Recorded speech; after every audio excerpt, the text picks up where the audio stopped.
if you take one heels class, you're not going to teach a fucking heels class. Right. Cough, cough. Okay. I feel like there's an oversaturation of everything in New York City right now. Okay. And it's hard to like try to keep up with what's everyone's wants. You know what I mean? Okay. So I have to learn how to stay true to myself and not try to be the trend. Okay. Or like catch up with the trend, rather just be myself. Okay. Yeah. Whenever you get in these opportunities, you ever got like an imposter syndrome or I I'm still not good get enough? imposter syndrome. Okay. Just, like every opportunity I get imposter syndrome. You always wonder like, oh, when am I gonna get to that spot? And then when you're at the spot, you're like, why am I here? And it's just like, why are you questioning it? You know what I mean? Okay. My mental records from high school, and they said I was too mentally unstable to donate my kidney. Okay. But they said he had a year to live, so we basically watched him. So I am a suicide survivor. Okay. I'm also was diagnosed with severe depression and anxiety. I was sexually assaulted. Okay. In 2019. I'm sorry to hear that. It's okay. I am capable of anything.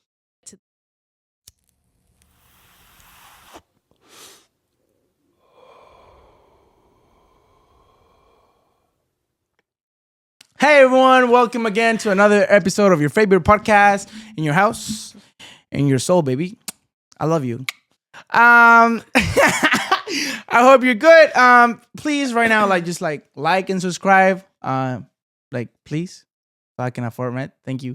In this episode, I have a very, I'm gonna say special. Yes, special because it's always special, but also surprising. I always say surprising. Yes, I know, but like the way I'm getting like this guest is like very like surprising. I'm like surprising with myself. I'm like, good. So with all of you in the podcast, so Rojo, Iman,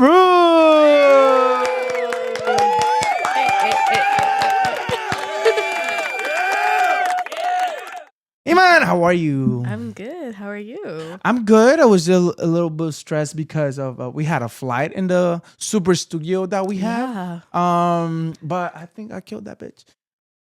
I think you did too. Yeah, but it was just very annoying. But I'm so happy to have you with all of the production team. Yeah. Thank you so much. I highly appreciate your time. Thank you. And I hope you enjoy this time in the podcast. Period. What do you feel grateful for today?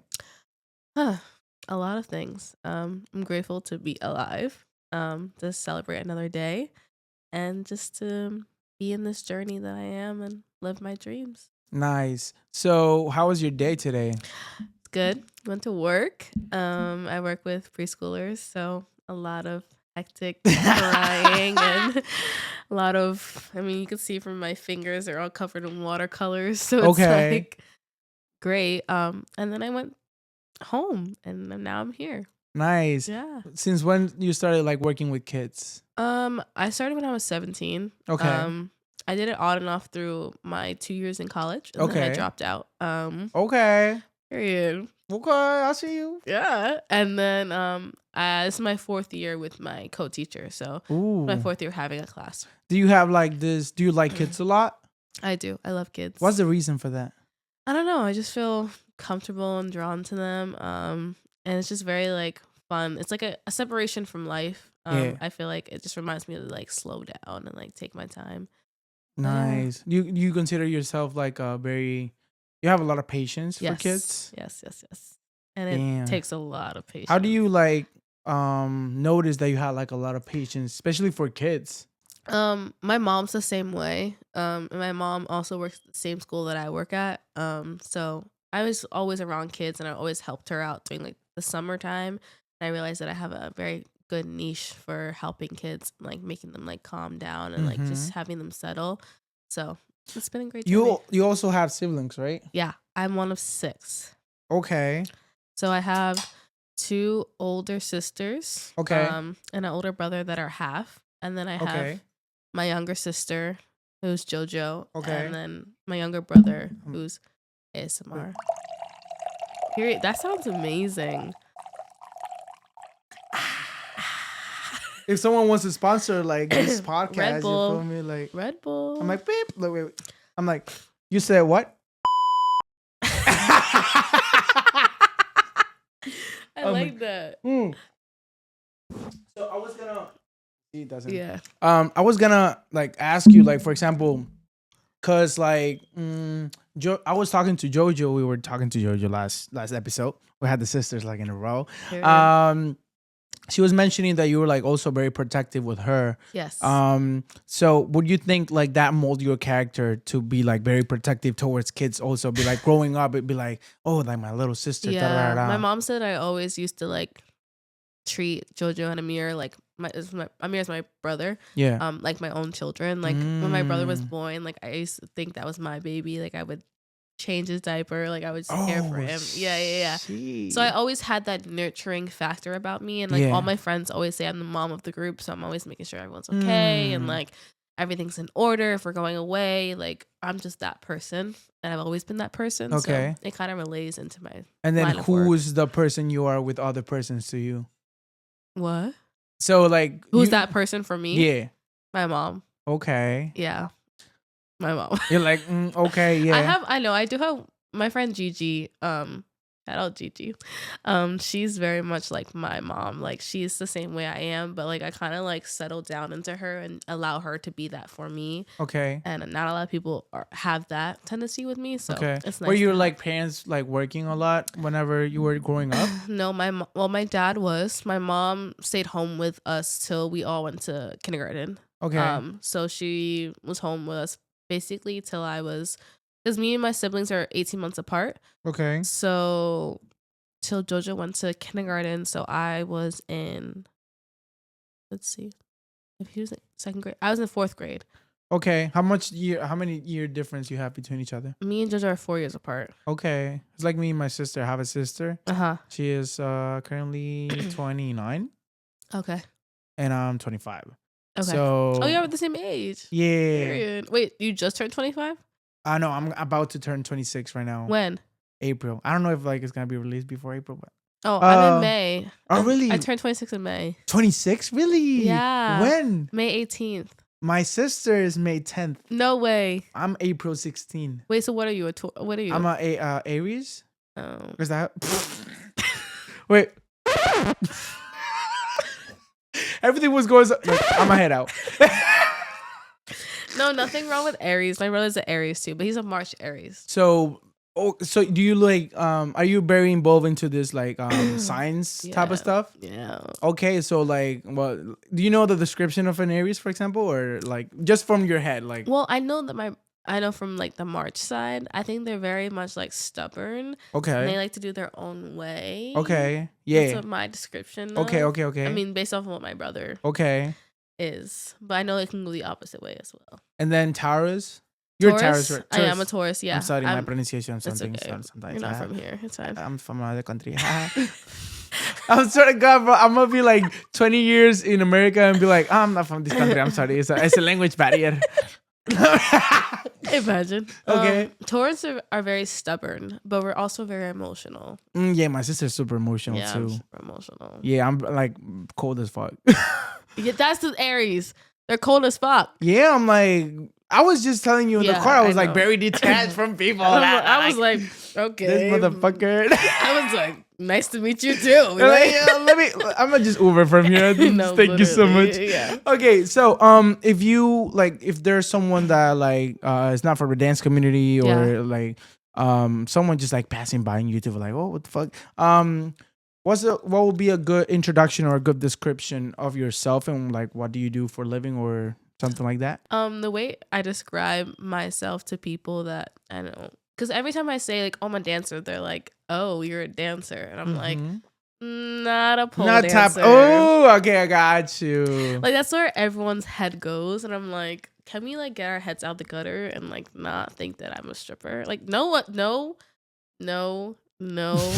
no judgment to eat the fly. Yes. No judgment to strippers. I gotta hit it again. I have my heart. I love strippers. What? I'm not a stripper. I mean, I love like it's like the homophobic motherfuckers be like, I like gay people. Like I have a gay friend. same thing with strippers. Like nothing personal with Nothing strippers. personal. But I'm not a Like, stripper. I commend you. Like, it's fine. Like, do what you need to do. Did you get it? I guess. Corte. Okay, good. That was for me. That's for the editor. So Hey, I'm Iman. I'm a professional dancer. not pole dancer. Not pole No, a dancer. stripper. Not a stripper. Like a Actual dancer.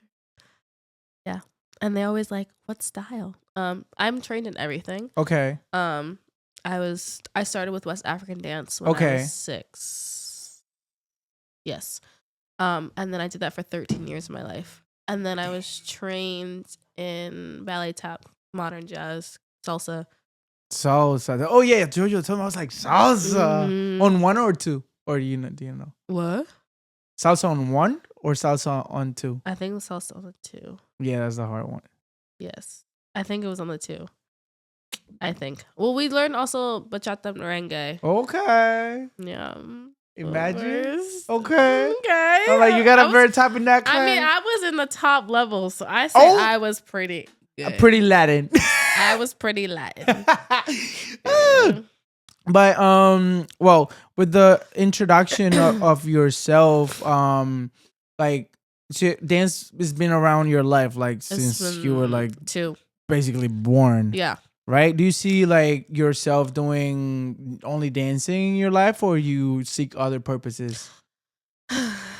Or you still don't know? We're That's like the main we're only question of the 25, bro. day. Like No, it's always the question. I mean, because like when I went to school, I went for chemistry. okay. So I wanted to be a chemical engineer. Okay. Yeah, don't look at me with those eyes. Bro, I was gonna be an industrial engineering. I can also share my story. Look where we are. With a podcast. No, but I want to make dance like I know dance is going to be my full-time thing for sure. But there's so many avenues that I can reach within dance, like being a choreographer or being a creative director or being movement director, like, you know, like staging things. And there's so many things that I can attach to myself rather than being the artist on stage behind the artist. Yeah, you want to be your own star.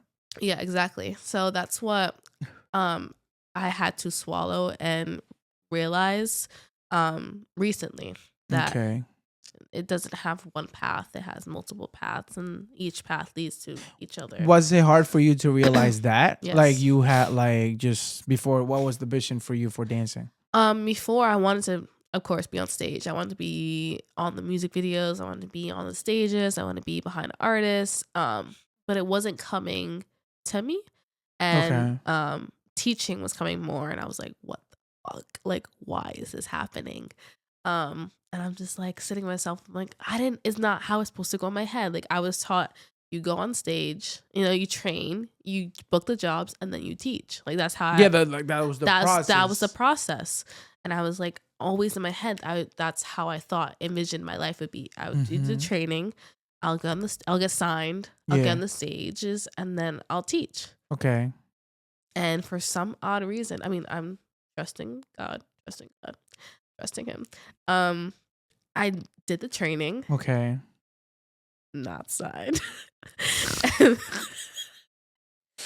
Not signed. And then emphasize on not. Wait. Signed. Not. Still teaching. Still teaching the sign dancer. I'm like, really.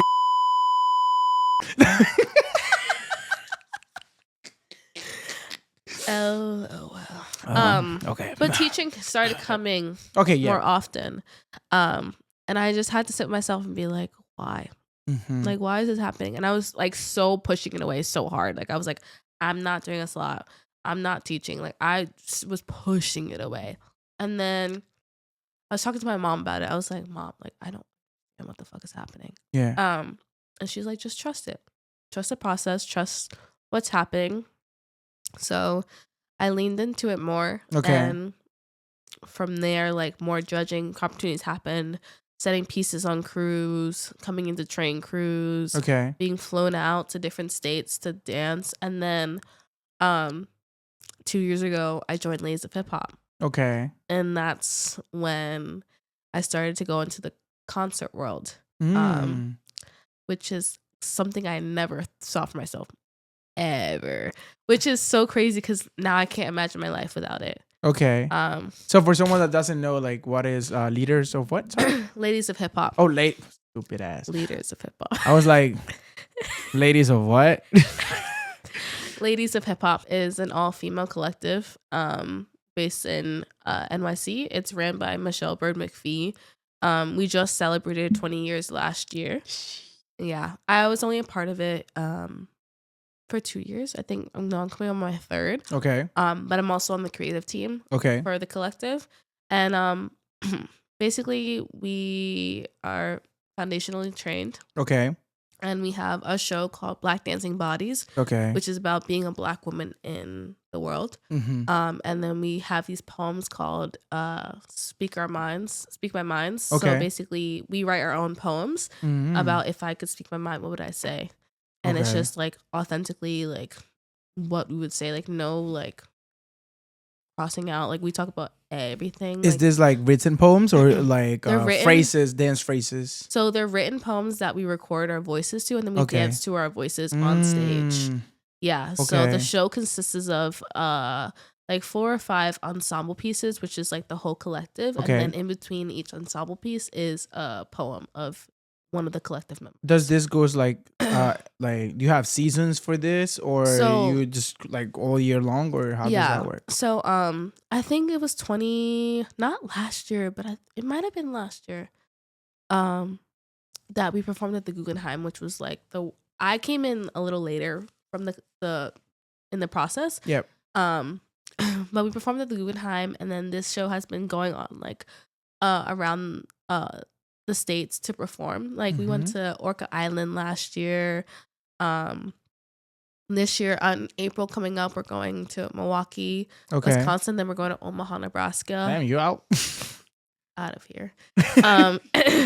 But we're signed to a agency called Zojo Artists. I think that's how you pronounce it. SOZO. Okay. And they're the ones that book us the show. Okay. For right now. And So, for yeah. someone like let's say like their dream, or they just want to get there, what's the process to get into Ladies of Hip Hop? So I auditioned. I don't think they do auditions That now. often, or no? I don't think anymore? they do auditions right now. But the way I auditioned and I got in, but they're really busy at the time that Okay. I got in. So then I joined a little bit later. Okay. But I know that I think she is looking for people. I don't know. But yeah, it's a wonderful program. Okay. I learned a lot. I love the woman in it, and it's just a nice, safe space for me to be authentically me. And then, like you said, they're around a lot of concerts.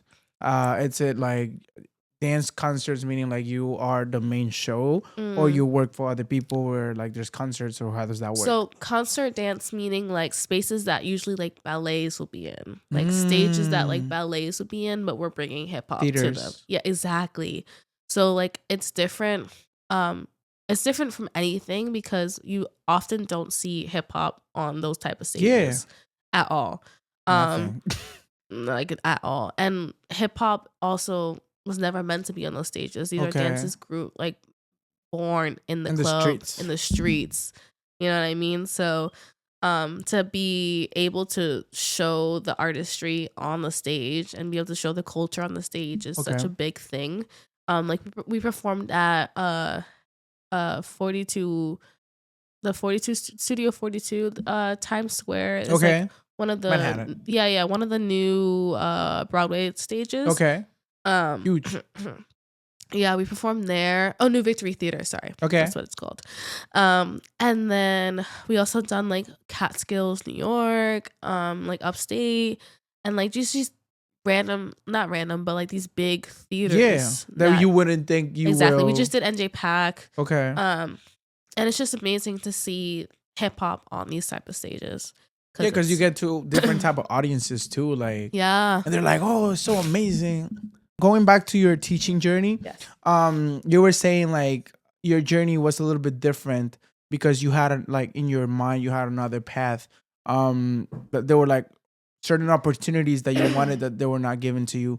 Now that you like seeing it from another perspective, um, do you answer yourself why that like opportunities were not given to you, or you just still don't know, or what was the conclusion you got for yourself? Um, I think that I just think it wasn't my time yet. Okay. Um, I don't think I would have been ready to Hmm. accept those opportunities at the place that I was Yeah. back then. Like I thought I was ready. Okay. But mentally and physically, I don't think I was ready at all. What's being ready for you like right now? Like what was like for like just like for yourself and also for someone that like oh, I'm not ready, and maybe they're ready, or Yeah. like like what is ready for your from your perspective? Yeah. Mentally, I wasn't as stable as I am now. Okay. Not saying that I'm stable at all, but just saying like, you know, a little more stable than before. But it takes a lot to be on the road. You know what I mean? Like it Okay. takes a lot to travel. And I'm learning that now as I fly in and out more often than not. And just constantly like packing my bag and being on the road and being away from family. It takes a lot mentally. Okay. And I don't think I was in the right mental space and also the right mental maturity to obtain the opportunities that would have been given to me. Okay. And then physically, I just my stamina wasn't up. My Okay. Right now I have a personal trainer. Shout out Karina. Um, Wait. she's from Toronto. Thank you for kicking my ass. No, seriously. She's amazing. But she's been helping me with my mobility training Okay. and my like stamina and like just weight in general Okay. to be able to obtain. I mean, give and take, the Ladies of Hip Hop show is an hour long. So Damn. I would have to, That's keep a my lot. stamina up for Yeah. that You hour. will learn What how I to mean? breathe better. Exactly. But I don't think that I would have been. I mean, I'm still like struggling at the end of the show, but like, I mean, after 1 hour, who's not struggling? yeah. I don't know what dancer would be like. Oh well, I'm ready for another one. Yeah, no, I know. But like, if so, like for instance, I got booked on a tour. Okay. Back then I wouldn't have been able to do that shit at Okay. all. But I feel like right now I mentally and physically would have been able to like withstand the demand of a dancer on a tour. By the time you were like getting these opportunities, mind you, like you're saying that you thought the path was like you train, you go to like you get gigs, Yeah. and then you teach. Yeah. Whenever you get in these opportunities, you ever got like an imposter syndrome or something like that? What was your experience on that journey of like, oh shit, I'm not worth it, or I I'm still not good get enough? imposter syndrome. Okay. Just, like every opportunity I get imposter syndrome. It's like it's just so funny in a good way, right? Because JoJo was explaining like whenever she was cast for Monsters crew and whatever, she was saying like all these things like, oh my, I gotta have a good posture, and I have to breathe, and I cannot fuck up, and and it's so funny for me from a comedy perspective. Like you like watch her from another perspective, and she's just like standing there being so cool because you're like you're dancers like people admire and be like, wow, she's teaching, and then you're walking into class be like, am I good enough? No, literally, like, and people be like, wow, that's Iman, and she's like, am I good enough? Am I gonna fuck up? Like, am I gonna forget the steps? No, and she's like, wow, literally. she's amazing. No, literally, whenever I teach class, I have a whole anxiety attack. A whole anxiety attack. I'm like, how long have you been teaching this? I think since like teaching since 2023. Okay. But has I've it always like get better? Your anxiety. Yeah. I mean, I learned how to cope with it more, but also Okay. I feel like now I've understand my spark, I've understand my niche, and I've understand my power that I have when I teach. Okay. And I'm kind of trusting it more. Yeah. But I still have those moments where I'm like, bro, I'm literally quitting tomorrow. Like, fuck this shit. And like, have you asked yourself why do you like doubt yourself? Yeah. Like your skills and everything? Yeah, I feel like social media doesn't help. Okay. At all. Okay. I feel like there's an oversaturation of everything in New York City right now. Okay. Well, not just New York, just like everywhere. in general, but New York is like very concentrated. There's a lot of things going on, like a lot of cultures, a lot of people trying to make it. Yeah, and it's hard to like try to keep up with what's everyone's wants. You know what I mean? Okay. So I have to learn how to stay true to myself and Okay. not try to be the trend Okay. or like catch up with the trend, rather just be Yes. myself. Okay. And whoever wants to vibe with me vibes with me. Um, but to deal with imposter syndrome, it's a lot of talking to myself, Okay. a lot of journaling, a lot of writing, a lot Okay. of talking to my friends, be Okay. like a lot of crying. Of course. Um, but it happens like every gig I get, I'm like, nah. Like I got asked to do a gig today, for next week to teach at a really prestigious school, and I'm just like, me? Question mark, question mark, question mark. Are we sure? And I'm Okay. just like, Iman, shut the fuck up. Like, Yeah, it's there's like happening for voices in your head no, all the yeah, it's time. like It'd be that like, little like devil and angel on your shoulder. And mm-hmm. it's just like so hard to not have that because you're just like, there's so many other people that you can think about. Yeah. Um, but it's always happened for a reason. And Mm-hmm. like you always wonder like, oh, when am I gonna get to that spot? And then when you're at the spot, you're like, why am I here? And it's just like, why are you questioning it? You know what I mean? Okay. So that's Is this like something like from your perspective? This is something that it comes with your personality since you were like younger with everything you do, or especially with dancing because you care so much of it. I think both. Um, I think I'm also just a very anxious person. Okay. And I question a lot of things. Mm-hmm. And I don't trust myself as much as I should. But with now having like done this for a little bit in New York and Jersey, and being able to teach out of state more and like people know my name and like I still like believe that people like look up to me or like, you know, Yeah. see me as this person like I see myself equal to everybody. Like I don't see Of myself higher course, than in a anybody else. humbling way. Yeah, but like I just don't see myself as this like teacher role as like for me personally. I'm Yeah. just like cuz I just did for instance, I just did like the Perry dance program, the certificate Nice. program, the 6-week program, and when I got asked, I was like, no, like that's not me. Like what the fuck? Like, I didn't say no to their face, but I was like looking at the email, I was like, what? Like me? Like, mind you, I just subbed for the first time at Perry. So I was just like, oh, like, you know. And then I got the email and I was like, Damn.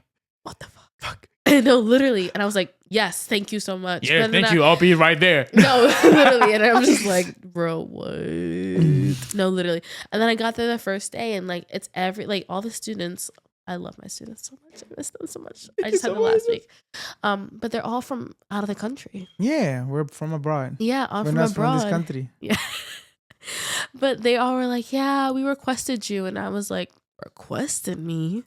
I was like, You're like on Facebook or how? you know, like, Because I haven't accepted anyone. but I was just like, bro. And then I was hearing the process and how you had to get accepted to be a teacher. And like, they didn't take it lightly. And I was just like, me. Yeah, they really have to filter. Yeah. And I was just like, what?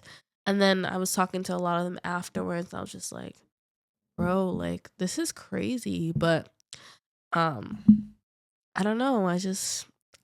I mean, I feel like it's natural as human that we question everything. We're like, why is this happening? Yeah. And I just feel like I have to learn to accept it more as more things happen. Is there a moment wherever you feel like completely confident on something that you do and be like you don't doubt yourself?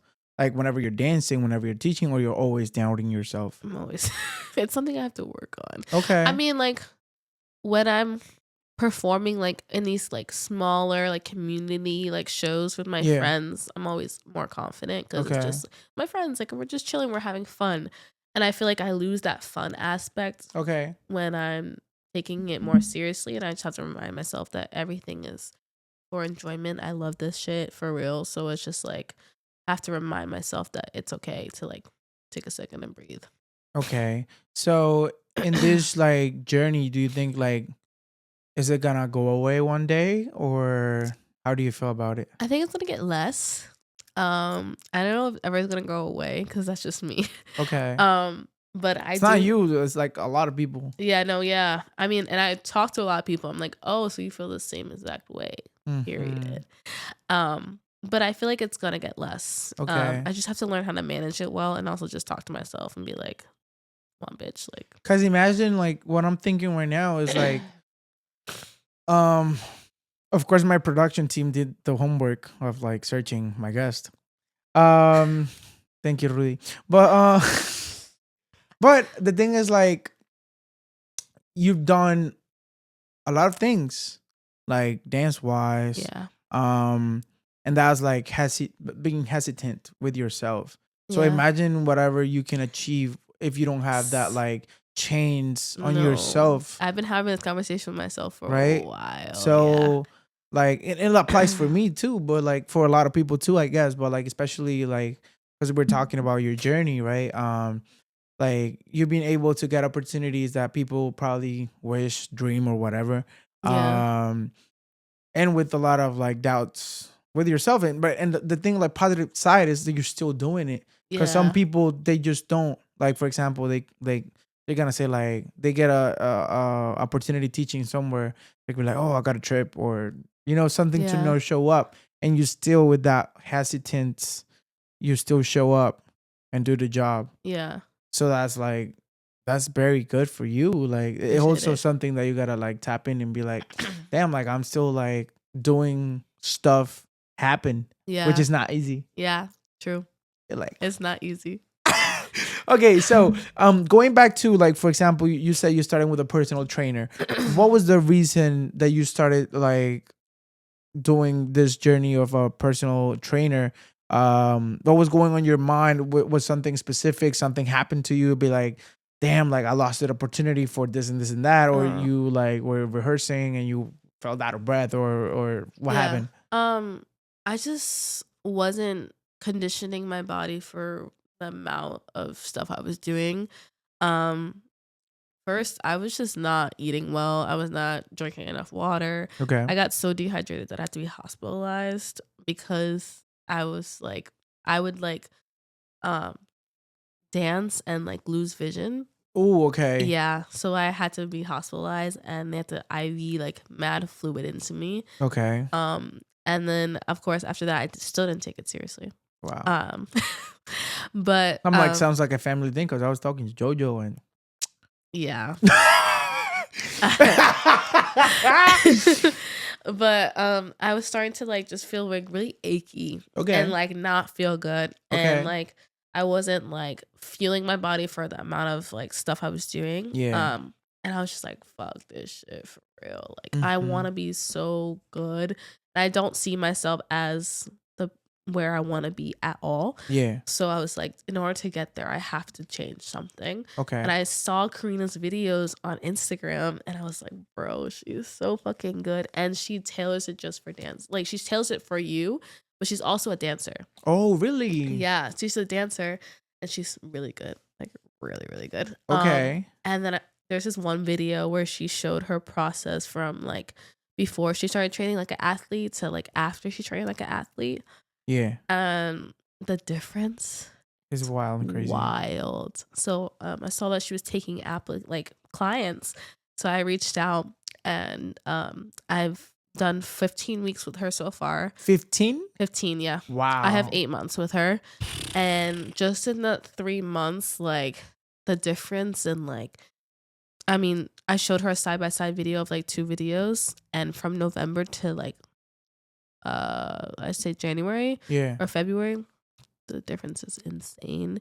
Um and she really like tailors everything to me. We talk like a lot. Yeah. Um and like I tell her like, oh, like these planks really hurt my wrist, and then she added like a wrist conditioning for me, and Oh. like Like very specific. yeah, very very specific, and it's just helped me like regain mobility in my knees, which I Okay. lost as Okay. time got on, and mobility in my back, Okay. and it also slimmed me down a lot.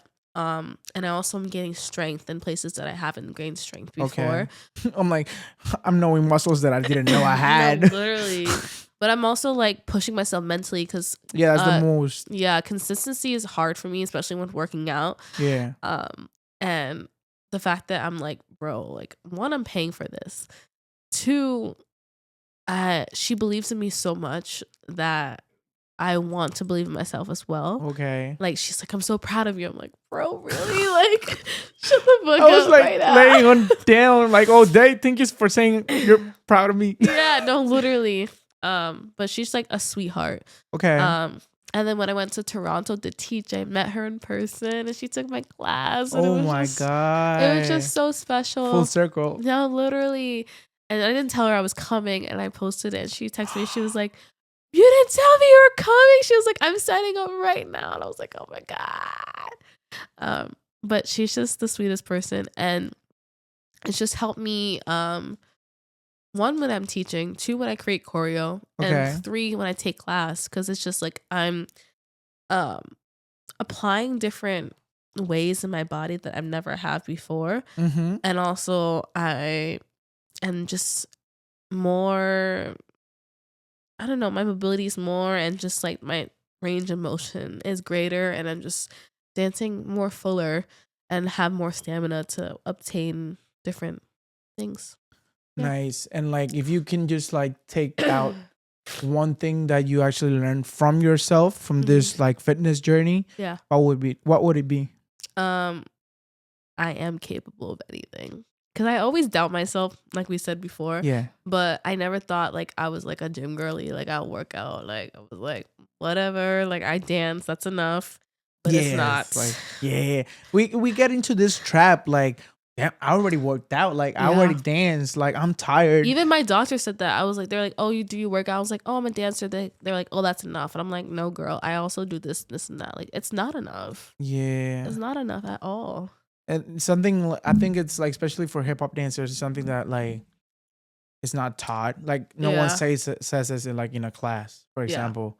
Like it's so important because it like tells you longevity. Yes. Like it's just crazy. Like eating correctly. Yeah. Even Sekou. Like if you ever taken Sekou before, like I remember one time he came into X and he had us sit in this position for 30 minutes. Like we were like 30 minutes. Yeah, we were like we were sitting like in a squat position. Yeah, squat, but with our hands between our legs and like our pelvis like tucked. And he had us sit in there for like 30. I thought it was like 30 minutes. So it might have been like 3 minutes. It might have been like 15. But like it was a long time. Okay. And then he was telling us how he like takes cold showers and like does different that. So I started taking cold showers. Really? And it helps. Like I don't take the whole shower cold. Yeah, but like I get it. What the fuck? But I shock myself with cold water at the end of every shower, and it just helps your immune system, and it just helps. Like, have you ever heard of like cold plunges? Like people doing cold plunges. Yeah. It helps with like your breathing techniques and like stuff. Cause like I take his class like a couple of times. Sekou? Yeah, and he moves like better than like everyone else. Like he looks more healthier, vivid, flexible. Health is wealth. Like for real. Crazy. Like even like, I was talking to Rob too, and he was like, "Yeah, it's cool." It's like, yeah, OG, bro. Yeah, he is OG. Okay, but like, yeah, crazy. Just like eating wise too, like making sure your vitamins are up to date, and like I take turmeric shots, and like I try to lay off the coffee a little. Because the thing is, like, we don't see it like that, but like. Our body's our tool. Like, no, seriously. For, like, I was telling you, like, I own my dance studio and everything, but like, I teach all my classes. So if like I just like by any reason like hit my ankle or like something that like I'm not able to like fully dance, I'm not gonna eat. And I don't think like people actually like, especially like athletes, they don't realize like that. It's like, oh, gotta take care of my body, because like what happens when I'm like 35? Exactly. Like my mom always says, like, your body's not gonna last forever. Fact. And it's something like, because we're in our 20s, we're like, yo, like I feel like different, like, but like whenever like I'm 25, and I'm like, I was telling someone, but like I'm already feeling some like changes in my body. Hell the fuck yeah. Because like when I was like, for example, 18, like I didn't have almost any like pain in my body. Like now, like I wake up every day sore. Yeah, like now I have to plan accordingly. Like, okay, today I'm gonna go do this. I'm gonna go to the gym, will that be too much if I go here? Oh, I gotta pace myself teaching because like all this type of stuff, you like start getting Yeah. more conscious. Like for me, it started like what did it start to you? Like for me, it was like 24, I want to say. Oh, mine started 21. 21, I was like, fuck this shit, bro. That's crazy. Well, moving a little bit on with your timeline. So you said you started dancing around 6, doing African dances, right? Yeah. Then you do like everything, jazz, salsa, merengue, and everything. So after you were in a dance studio, right? Yeah. And then when's the moment that you actually realize um you want to do this like hardcore? I knew my whole life that I wanted to do this for real. There was not a moment that you were like, Yeah. I knew my whole life. Like, we grew up. I mean, my mom put me in ballet and tap when I was 2.5. And then I did all that stuff that you said. yeah, But growing up, we used to watch the YouTube videos of like, Matt Stefanina, likes, and like all the like other videos like on YouTube. yeah, And we used to like copy those videos and like nice. do those in a living room, and like my mom would put on like Sierra videos or like Beyonce videos, and I would just sit on the dining room table and like copy those videos from a young age. Okay, So I always knew that I wanted to dance. I just didn't know that I had the capacity to do so. okay, And when I was in high school, along with being in like a competition studio, Yeah. I was dancing inside of school as well. okay, So I went to Columbia High School, which is in Maplewood, New Jersey.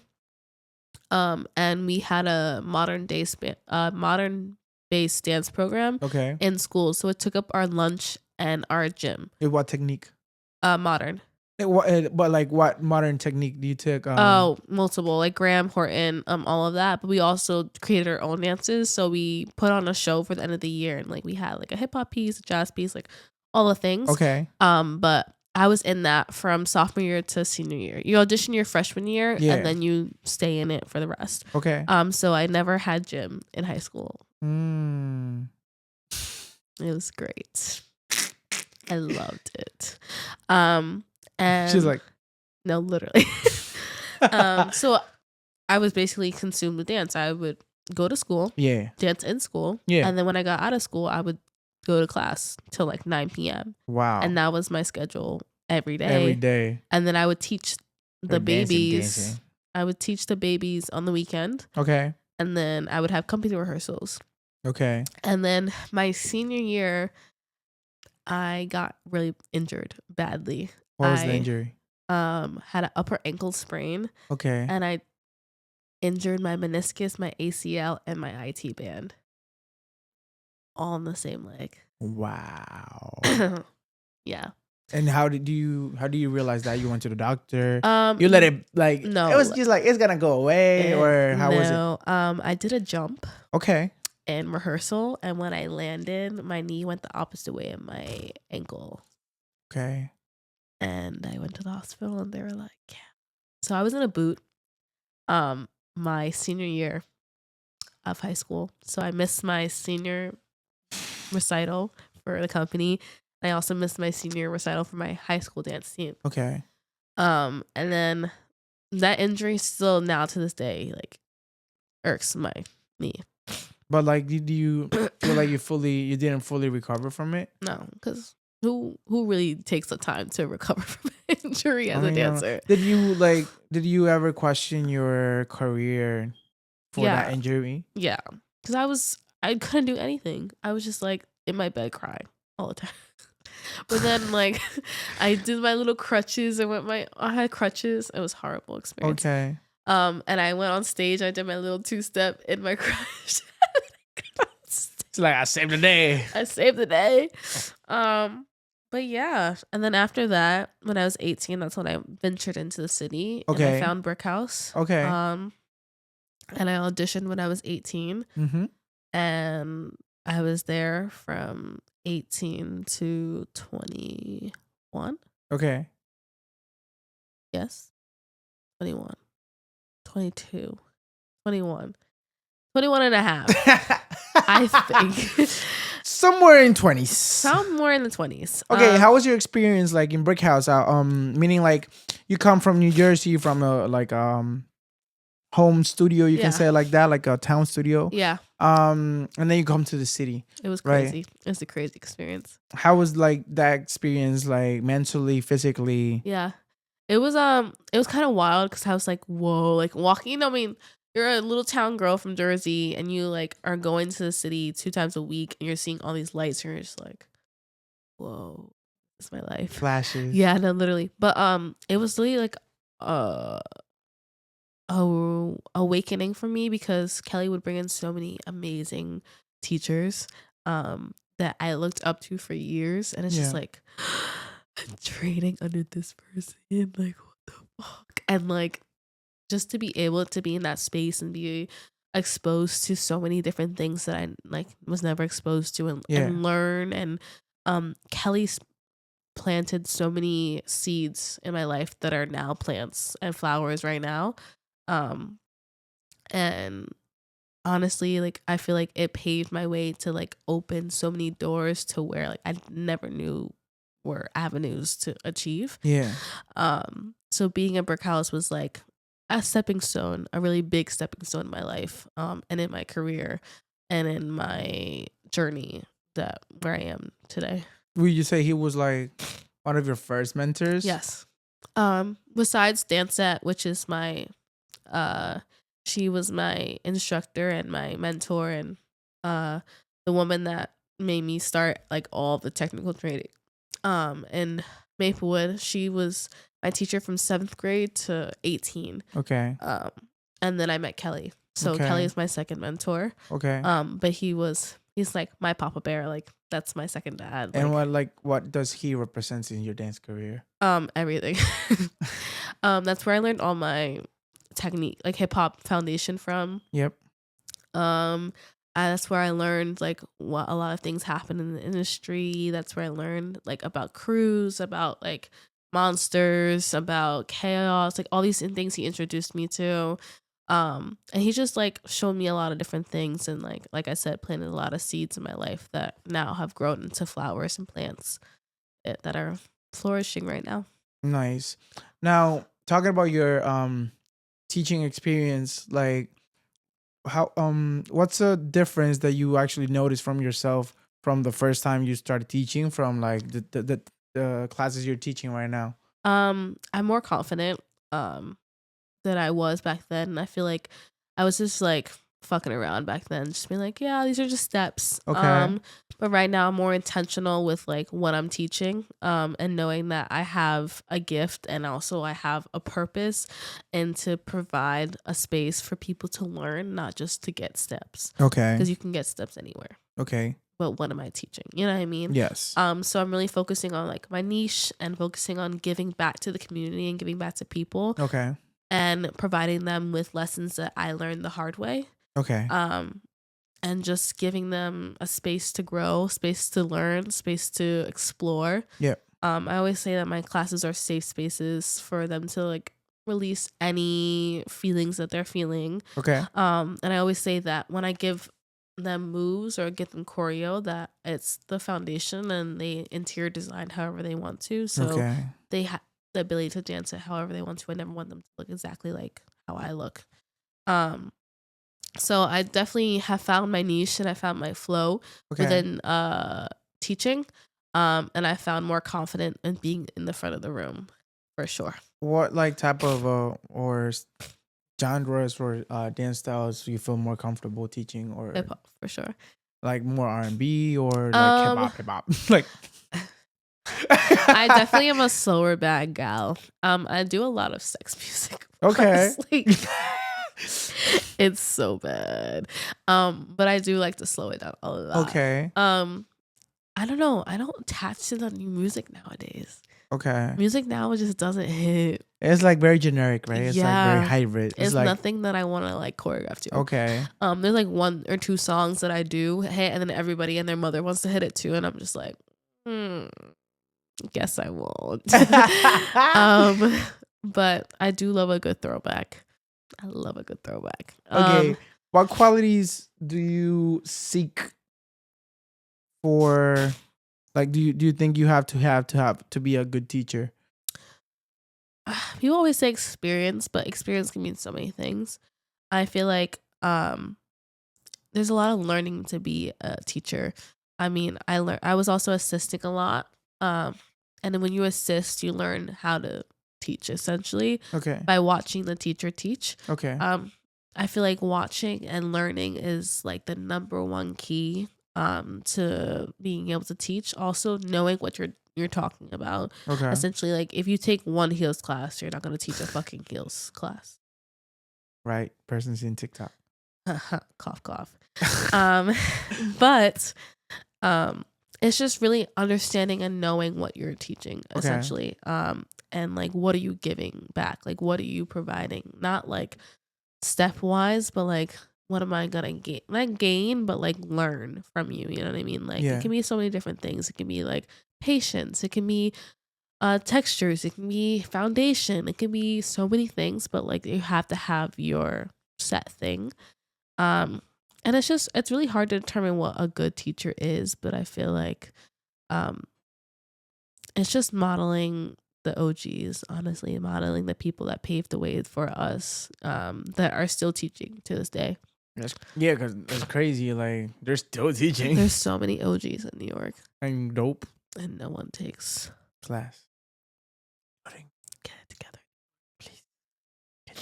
Please Get it together.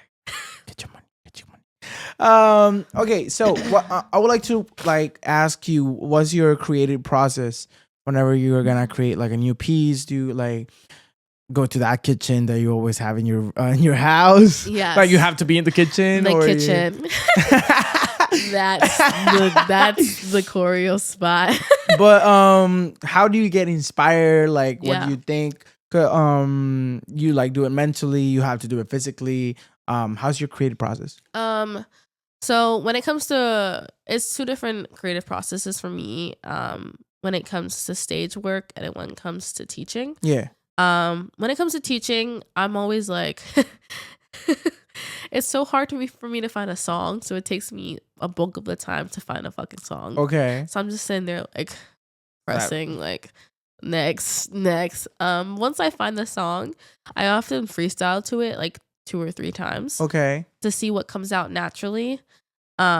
And then from there, I'll watch back the footage and see like what I liked and what I didn't like. Okay. And usually I'll have someone like either my boyfriend or my sister. I'll be like, "Hey, do you want to dance?" And she's like, "No." And I'm like, "Great." Fuck you. Yeah. But I'll have them either there with me or like I'll have them on FaceTime and I'll try to get that through. Okay. Sometimes I'll get a session together, like if I have time. Okay. I'll call up like a couple of my girls and be like, "Hey, can we learn this real quick?" Okay. Do you always have to do that? I like seeing other people. I don't like it when it's on myself. But like for example, if you let's say you gotta teach something new tomorrow and like there's no one around, will you teach something that you have in session with someone else? Yeah, if I feel comfortable enough. If not, I'll just pull something old. Okay. But I also have been learning to be okay with pulling things old. I always were like, I have to bring something new. Yeah, always on that grind. But it's okay to like pull from old pieces. You know, I was talking to, I think it was Da, but it was like out of camera. Yeah. But cause he was telling something about like he doesn't like to repeat a move that much. Yeah. And I was like, I agree with that also, but like also there's like how you say that?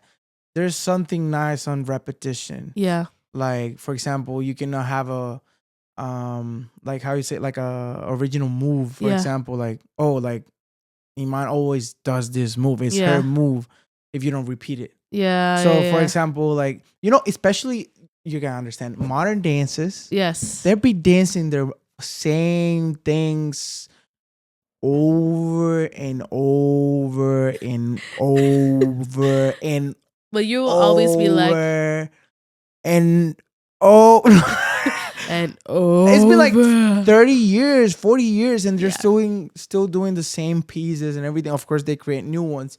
But Yeah. like I think like it's like because we're in this culture, like I create this and then like 2 weeks, like I forget about it. Yeah. Like I think there's like art or like I'm trying to find a word, but I can find it. But like there's like something nice on like repetition and just repeating pieces and Yeah. moves because it's just like fly, bro. It's like for me, it's like great. You don't have to be like creating new stuff all the fucking Yeah. time. No, yeah, I feel you. Just Yeah. amazing. I know sometimes it's just like hard because you want to bring something new, especially when you're going out of state. Um, but sometimes your brain doesn't work that way. Like my brain just be like, shut the fuck up and go to bed. Like I'm not working right now. But you know, it's like I think also it's like a muscle that we can train. Yes. Because the thing is like if you like we all dream to be into a one level, right? Yeah. And whenever you get to a high level, you gotta pull up because at the end of the day, like unfortunately, if we're gonna do it this full time, we love it, but still it's gonna be a job. It's a Yeah. work. So there's Exactly. gonna be times where you gotta like pull up. Yeah. So it's a muscle that we should like, including me, of course, that we should train to be like, don't. It doesn't matter like if you're like really, really, really inspired. Yeah. My muscle is so trained that I can still put something in if I don't put my heart into it. Yeah. So like it's very important. Like, do you like do like something similar to that, or right now you just really go with the flow? I'm really going with the flow right now. I'm just also trying to push myself to not choreograph the day before. Because I was doing that a lot, and then Do you procrastinate? yes, and then I would get stressed out. Me too. Yes. I was just telling Jojo like I had like very bad times procrastinating. Yeah, but like I'm right now, I'm learning to like make pieces ahead of time, and like also like take time to actually work on like nurturing that muscle. Yeah. Because I trust it a little bit too much. Okay. That's good too though. Yeah, but I'm learning to just also like just not create for just class, but just create. You know what I mean? Because when you teach a slot, it's often hard. It's easy to fall into that rhythm of just creating for class, Okay. rather than creating for yourself. I feel like It's before, different. yeah, before I had a slot, I was just creating just for the fuck of it because I wanted to. You know what I mean? Like I just wanted to have fun with friends. And Yeah. I felt it. And I feel like once you have that slot, you lose that kind of spark. Mm-hmm. And you have to regain that back when you're have a slot and you're teaching more consistently, because then it kind of loses the fun factor. Yeah, and also I think like even though we don't like to admit it, like for example, it's not the same a piece that you're gonna teach, but there's certain levels that you know that your students cannot actually reach by the time. Yeah. So if you put like something really crazy, really, really crazy that you really want to do, Yeah. sometimes gotta be too much for your students. Yeah. So then that means you gotta lower your Yeah. right. So it's not the same like teaching for a slot rather than like let me just do this for like to level up. Yeah. And train with my friends that I know Exactly. like they're better than me or people that I look up to. Yeah. So you can like keep going because you can like be on that box. Yes. Because there's like some people that like they just stay on that box and then the growth is just right there. Like it doesn't work and like just I feel it.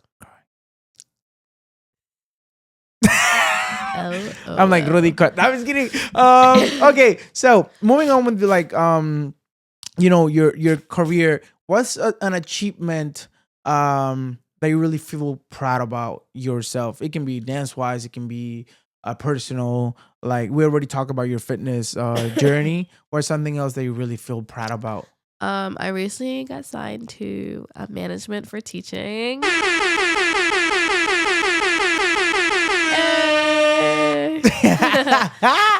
My dear friend Gigi. Okay. She started a management company called Okay. Movers Management. It's branched off of Bodega. Okay. And it's a management company for just teachers. She's currently has 6 of us. It's me, Yaron, Sarah Esther, Andrew Solis, and Edson. Okay. And she's just gonna manage us and get us in spaces that we want to be in, and spaces that we just don't have the capacity to do by ourselves, and That's also like nice. manage our travel and our hotel so we don't have to worry about like that stuff, like the Yeah, logistics of stuffs. course. So we can just show up and do And what do we your want to art do. and focus on your Exactly. art. Yeah. So I'm really excited for that journey. I never thought it would happen. But I'm grateful that she trusts me enough to be one of the first in her company and her management. And I'm just excited to like travel the world with her and make shit pop. How's been your journey with like working with trying to make a living out of dancing? Meaning like, oh, like I love my art, but how can I make money out of it? Yeah. How's your journey with that? Well, I have a job outside of Yeah, you dance, were which mentioning. brings in most of the money. Right now money is picking up in dance, but it's just so inconsistent. Okay. And also they never pay on time. Ooh. So yeah. Wait, look.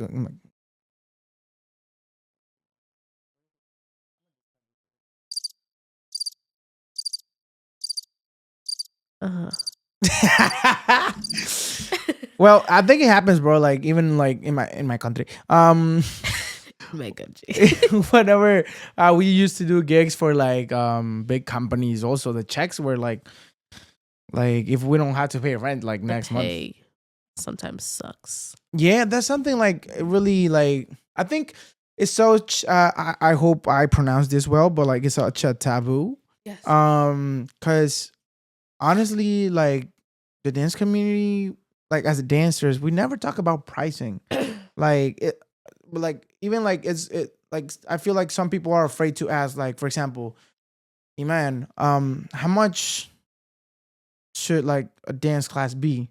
Like as a teacher, for example, right? Uh-huh. Because like you don't ask until you're on that like oh like they told me to teach Iman, how much should I charge? Yeah. But like it's such like why can we only have like standard pricing? I know there's a Yeah. page and whatever, but like no one follows that shit. LOL. Like there's like a difference from the like theory and then the street Yeah. type of like real life. No, yeah. Like we don't know how much charge. You don't know if like you can actually make a living out of dancing because like Yeah.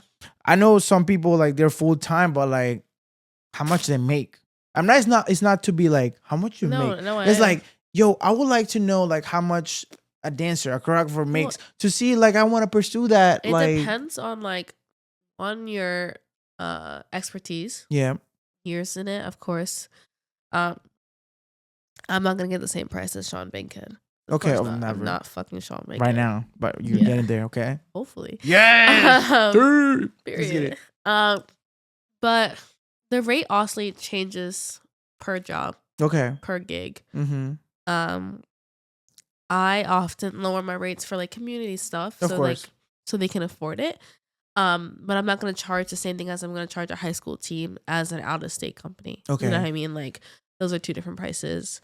The conditions are two different things. Okay. And also like what I charge for a class is not the same that as I charge for a private session, which is not the same that I charge for setting a piece on a company, which is not the same as charging for a workshop. Okay. You know what I mean? Like there's different levels to this shit. Yeah.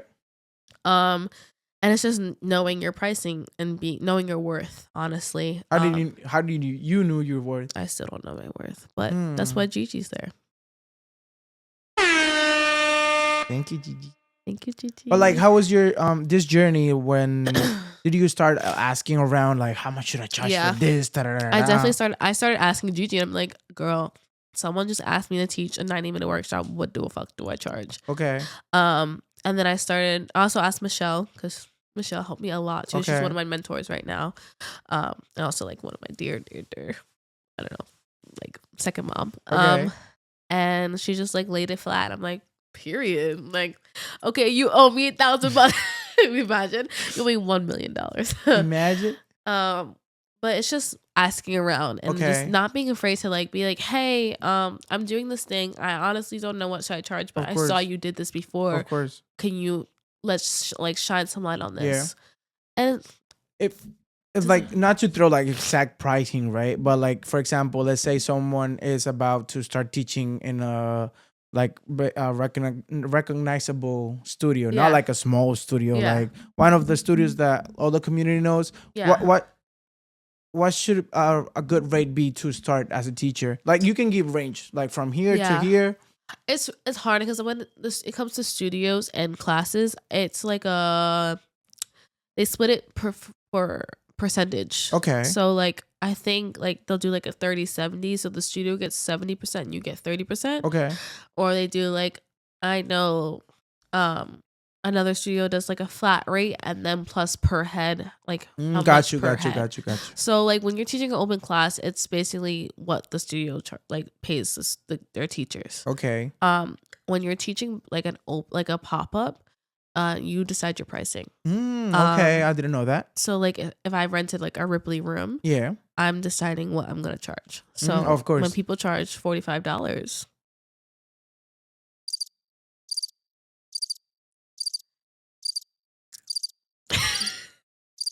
I'm not gonna say anything.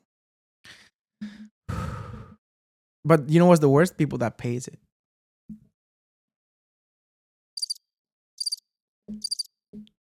I mean, some people are worth it, you know?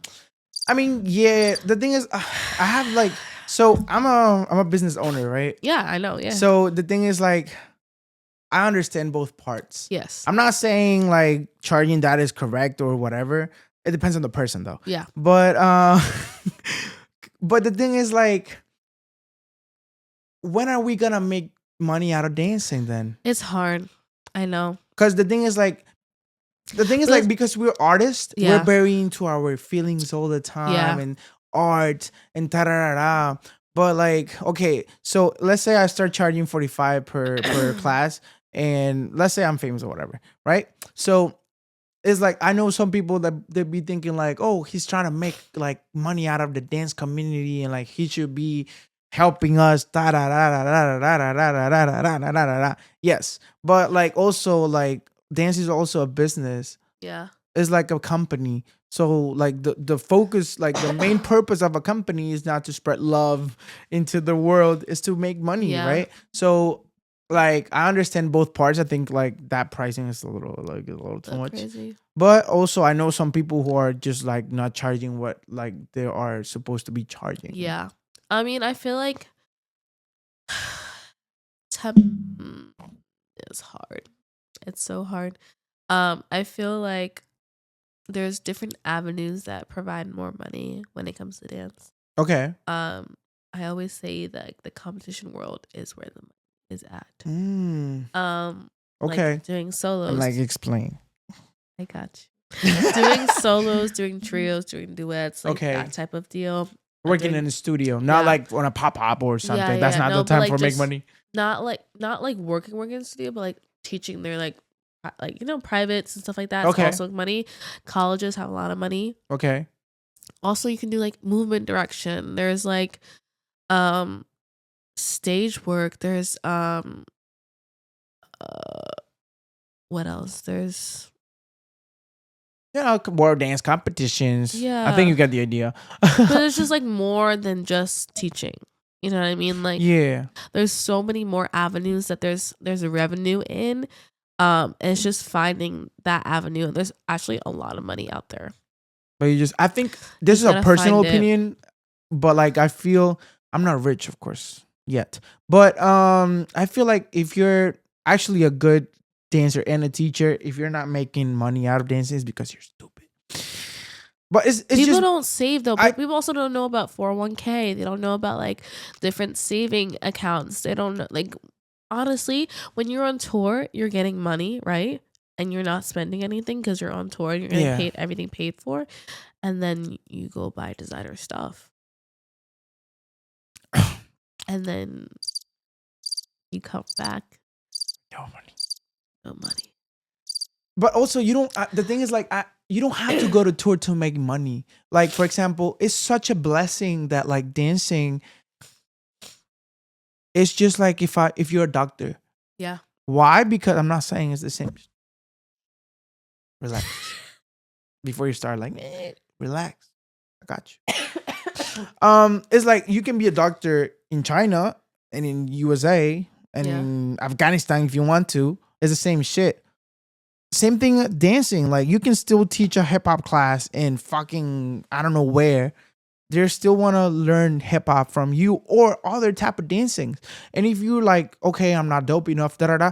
There's your Zumba classes, bro. Go do Zumba. Like this type of stuff, very simple. And the Yeah. market is actually like wider. The thing is, like, I feel like we don't know how to like sell ourselves Yeah. like as a product. Yeah. And don't be like, oh, I'm not a product. Shut the fuck up. You are, because that's how life works. Like, Yeah. I wouldn't be able to bring people here for my podcast if I wouldn't sell my product correctly. And my product is my podcast. That's why Iman is here. Yeah. Right. So it's just like that. Like, I get it. Like, it's kind of weird. It's a weird topic to talk about. Like, something you gotta talk about, because then like there's like, dance is not for me, but it's because you're not paying your bills. But it's because you cannot market yourself. Yeah. You don't There's have also people like like you Gigi. can do multiple things at one time. Like there are a lot of dancers that are like baristas. You know what I mean? Like Yeah. they do coffee in the morning and dance at night. You know, like there's a lot I know a lot of dancers that are doctors and Oof, crazy. like they dance and are doctors You at the know, same time. Adri Chicoya? Yeah, yeah, yeah, Well, yeah. I had her in the podcast, Oh, and she's nice. also She's a nurse nurse. assistant. Yeah. And then I think she wants to go with surgical tech. Wow. It's crazy. Like, she goes in the morning, 5 a.m., 6 a.m. Then she, like, If you want to, you will. and then, but eventually you can make out a living out dancing. I'm not saying you're gonna be a millionaire, Yeah. but you really like can market yourself, if, of course, if you're a quality dancer and teacher, because like some people, including me, but No. but okay, good. Moving a little bit on. We already talked about your like dance career and everything, Yeah. your dance, your passion, and like your creative what was that? Your creative process, Yeah. right? Now knowing a little bit more of your persona, right? Mhm. So you grew up in New Jersey. Yes. Yeah, you come from I forgot your country. Oman. Oman. Yeah, I'm yeah. so sorry. So I was born here. Okay, yeah, Yeah, yeah. yeah. But So my mom's from Oman, my dad's from here. okay, so if you missed, like, for example, Jojo's podcast, I'm just gonna give you a recap so you don't have to say it again, right? They from your mom is from Oman. Yes. Yeah, okay, I said it right. I'm Yeah. sorry. Oman, yes, and she met your dad, DJing. Yes. Right? Yeah, yeah, yeah. Okay, yeah, good. It's yeah, crazy, right? It's like a movie. Yeah. Okay, then you were mentioning they have to come here because there are different cultures, and Yeah. of course, it's kind of tough, It was right? tough back Yeah. then. Yeah. So, what was your experience growing up in a house where there's two people, meaning your dad and your mom, from different cultures? It was actually not that different because my dad, well, my dad's side of the family is Christian. Okay. My mom's Muslim, but my dad converted to Islam when he was 13. Okay. So when he met my mom, he was already Muslim. But my mom kind of raised us celebrating all the holidays, everything. Okay. Because we were born in America. Mm-hmm. And she kind of raised us American. Yep. So I learned a lot about my Omani culture, but I also was engrossed a lot in the American culture. Okay. So I didn't really like feel the difference until I got older. Okay. When I finally were able to like do my own research and like Okay. kind of like look into other things. Yes. But I mean, both sides I do feel connected to. I mean, of course I feel less connected to the Omani side because I You were live in not there. America. Yeah. Yeah. But for me, it wasn't different at all. Like I Okay. feel like it was. It was very chill for you. Yeah. Okay, and like, do you share most of the religion values Yes. still to the day, or yeah. you feel different? No, I feel the same. Okay. Very much Islamic. I mean, we support everything Christian, like on my dad's side. Yeah. So we celebrate Christmas, we celebrate Easter, all the things. Okay. And we go to whatever they have at the church to help. Like I go to church sometimes with my aunt, like here and there. Yep. But very much Muslim. Nice. And well, Jojo was mentioning when, like, she was in this stage of her life where she felt different about her sexuality, right? Yeah. In case she told me like you were very, very supportive Yeah. towards her because you're also like very Americanized. But Yeah. like during that process, like how did you took it whenever, like you have a sister that feels different from the morals that you were taught Yeah. in religion and whatever, even though you're in America, you're still in the household where like all this rules and everything, Yeah. right? How was your experience through that with your parents and with Yeah. your sister? I mean, I knew my mom was gonna take it. She wasn't gonna like not accept her because that's just my mom. Yeah. She accepts everybody, and growing up, we had a lot of friends that are very much not the same sexuality. Like a lot of her friends, my mom's friends, weren't the same like sexuality. Okay. So we were engrossed into all of that already, and the town Mhm. we were in was very diverse and very much diverse in one, culture, two, race, and three, like Okay. all of that. So I knew that my mom wasn't gonna take it to heart, but I knew that my mom's side of the family was gonna take it some type of way. Okay. So I just tried to be as supportive as I was to JoJo, because like, I mean, that's all I can do. You know what I mean? As a sister. As a sister. But I was open to it because I was just like, I mean, I have a lot of people that I know that are the same way. But it was not like a family drama or No, something no, like no, no. that. It was very much like my mom bought all these like shirts that like have like rainbows on it, and she's like supportive of like the gays and the LGBTQ, That and she like, told you was like so yeah, she's nice. so like I mean, she bought her a flag, like all the things. So like my mom's like super, super supportive. And she kind of looks down at anyone that's not supportive. So yeah. Nice. And then your dad also took it Yeah, in my a dad's, I very mean, my chill dad's way. just It's my like dad's just my dad. So it's just he's like the just, meme. He's a chill guy. yeah, yeah, literally. And he also just makes a joke out of everything. So, but they both knew already. Yeah, Like they knew, they were just waiting for her to they were say. like Yeah. They were just waiting for her to say something. okay, and then how will you describe your relationship with your brother? Yeah, my brother is like literally a chill guy. Like he's a middle child, so he's very much like in his room playing video games all the fucking time. But he's an international house DJ. Okay. So there's always music playing in our house. So I um push a lot of my house training onto being engrossed into his space. Okay. Because whenever he would DJ in festivals, I would always be there. And I would be dancing, and I would just like be with the OGs and just watch. And that's where I learned how to house dance, from just watching at the festivals, watching in the clubs. Um, and now he's just doing his thing, and we have a really good relationship. He's like my ride or die. Like, Okay. Amir, can you drive me to? He drove me to Connecticut the other day to teach. I was like, can you drive me to Connecticut? I'll pay you. That's a real one because And I'm he's like yeah. So he drive. drove me 3 hours and then sat there for me to teach for an hour, Wow. and then drove me back. And he's done that like to like different places, and I'm like, you're a real one for And real. then you like your relationship, like meaning you tell your personal things to him, or like very very personal. Yeah, I feel like we're very. I mean, all three of us are very open with each other. I mean, of course, there's like certain things I just don't tell anyone, Of but course. we're all just open with each other. Okay. We still live at home. Like we're still literally next door to each other for room wise. So it's like, I mean, me and JoJo shared a room till we were 18. So Ooh. she knows everything. So now Okay. I'm free of her, but Just a little bit. just a little bit. She's just Just next one door. door. One door over. Okay, and now. then how will you describe your relationship with your mom? Oh, that's my best friend. Like she knows everything, like literally everything. I tell her literally everything. She's like, okay, I don't need to know that. Like, but I'm telling you. And now your relationship with your dad? It's the same way. He's Okay. just like, he's just a dad. So it's just like, but he supports me in everything I do. Like he's like my dance dad. They're both like my like cougar parents, because Okay. they're like very modern of like my dance journey and like everything. Yeah. But they're very supportive in everything I do. Nice. Then she was Jojo was mentioning also like her experience with the donating her kidney To my dad. to your dad. Yeah. How do you took all this situation context, if like you didn't see anything? Yeah. Your dad had a type of issue But that was like something recorded throughout your life, or it was something like specific that like got into this point. So my dad was so basically backstory.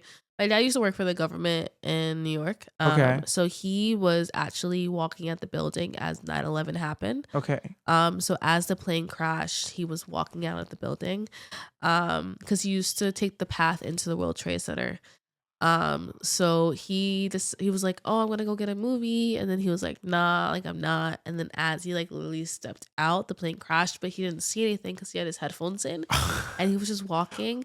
Millennial. No, he I was can see it. literally like he was just walking, and he just sees people running, and he's like, "What the fuck is happening?" He turns around, and he can see the building start to come down, and then he like starts running, and then you hear he sees the second plane crash. Okay. So from the soot of the debris Okay. caused him to have kidney cancer.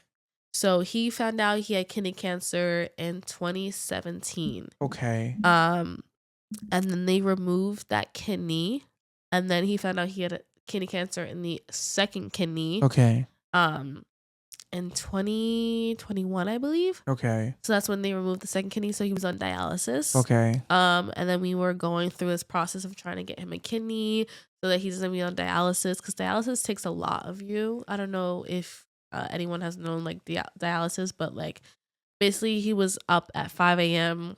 Basically, they take all your blood out and they put new blood back in, basically, because there's no kidneys to filter the bacteria Okay. in your body. But it was taking a toll on him, so they did something called the living kidney donor. Okay. So basically, JoJo donated her kidney.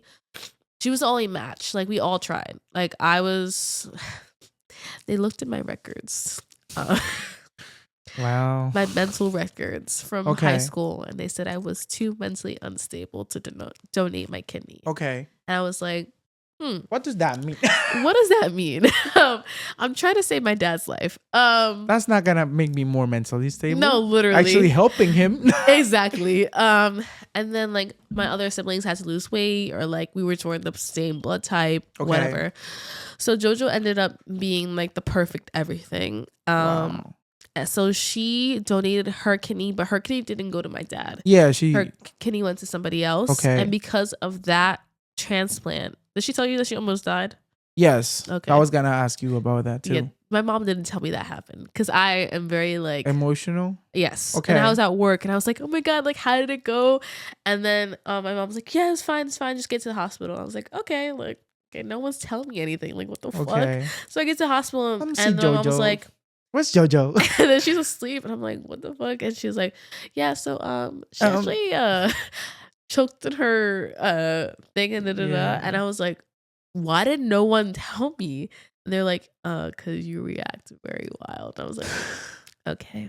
So Valid. looking at the record, because you're mentally unstable. Because I'm mentally unstable, literally. Okay. But yeah, because she donated her kidney, Okay. my dad got moved up to the top of the list to receive a kidney. Okay. And God blessing God of God, a kidney came through. Okay. And he got a woman's kidney from the Okay. Midwest or something that's also in the program. Okay. So she was donating her kidney for someone to get someone in her family to get her. So Now, how old were you by the time when he was diagnosed the first time? I was a senior in high school. How do you approach that, knowing, because cancer It is was a a real lot. feel. I mean, So for cancer, you, yeah. how was that experience? Cancer runs in my family. Like my grandmother passed away from cancer, Okay. and I have an aunt that also passed away from cancer. Okay. So it runs in my family. But during that time period, I was already going through a lot. Like he just had a stroke Okay. as well that year. I was also injured, Okay. and I was also kicked out of school for 2 weeks because I was mentally unstable. So Okay. it was like all that at once, and I was just like, "What the fuck?" Yeah, everything is like Yeah, everything's at once. So it was a lot to take in at once. But okay. we just held it as a family. Like really, our community came together. They were Yeah. like making dinners for us. We never like were struggling. And we just family helped a lot, and we just really held that together. And then that's when like I was like, oh, we still have to, like life is so short. Like life is so short. So we just really stick together and just really And mm, by yeah. the time you felt like the need to, like, for example, protect Jojo and your brother from, it's a drama, it's a family Yeah. drama. You felt like that need of like protecting them mentally. Yeah. Well, what did you do It's to hard because like you're like, oh, I want to be there for them, but also it's like who's there for I you? can't. Yeah, is that too, but also like I don't know if I'm able to like be there, but I just try to like open that space for them to have a Okay. space to like come to me and talk to me and like I mean my mom also opened that space. Like she was very open with everything and she was very much like willing to talk to us and like help us through it. Okay. Um but I think I provided a really good space for them to allow that to happen. Okay. Yeah. And then how long did the process for he did chemo? No.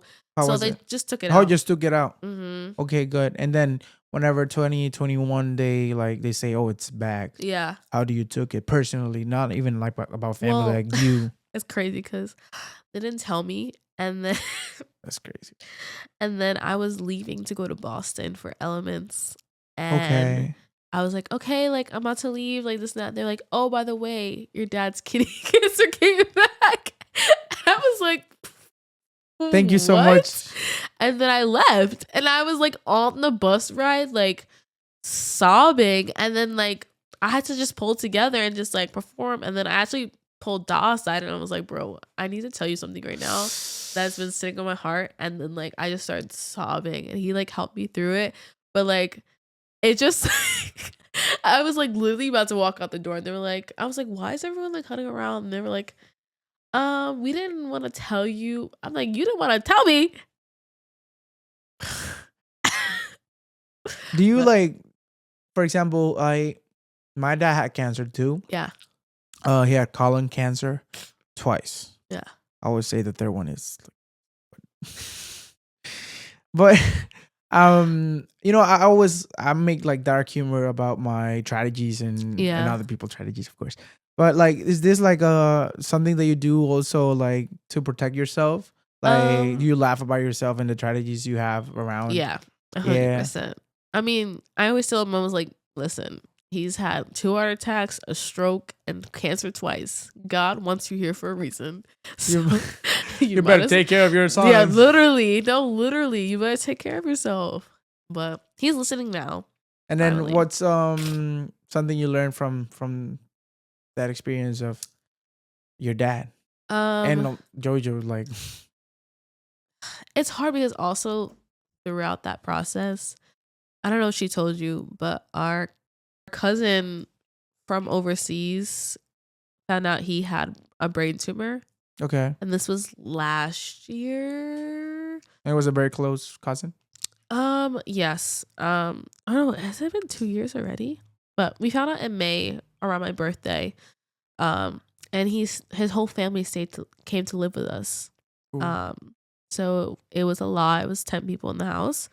But they said he had a year to live, so we basically watched him deplete in our house. No way. Yeah.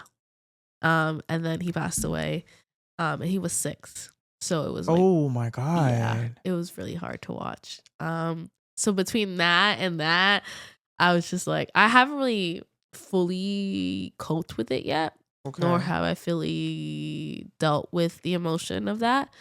Um, because also right now, Jojo and I's first cousin has stage 4 bone and breast cancer. Okay. So I haven't gone through that either. So we're just like kind of like Back to back. moving. I mean, dance helps a lot.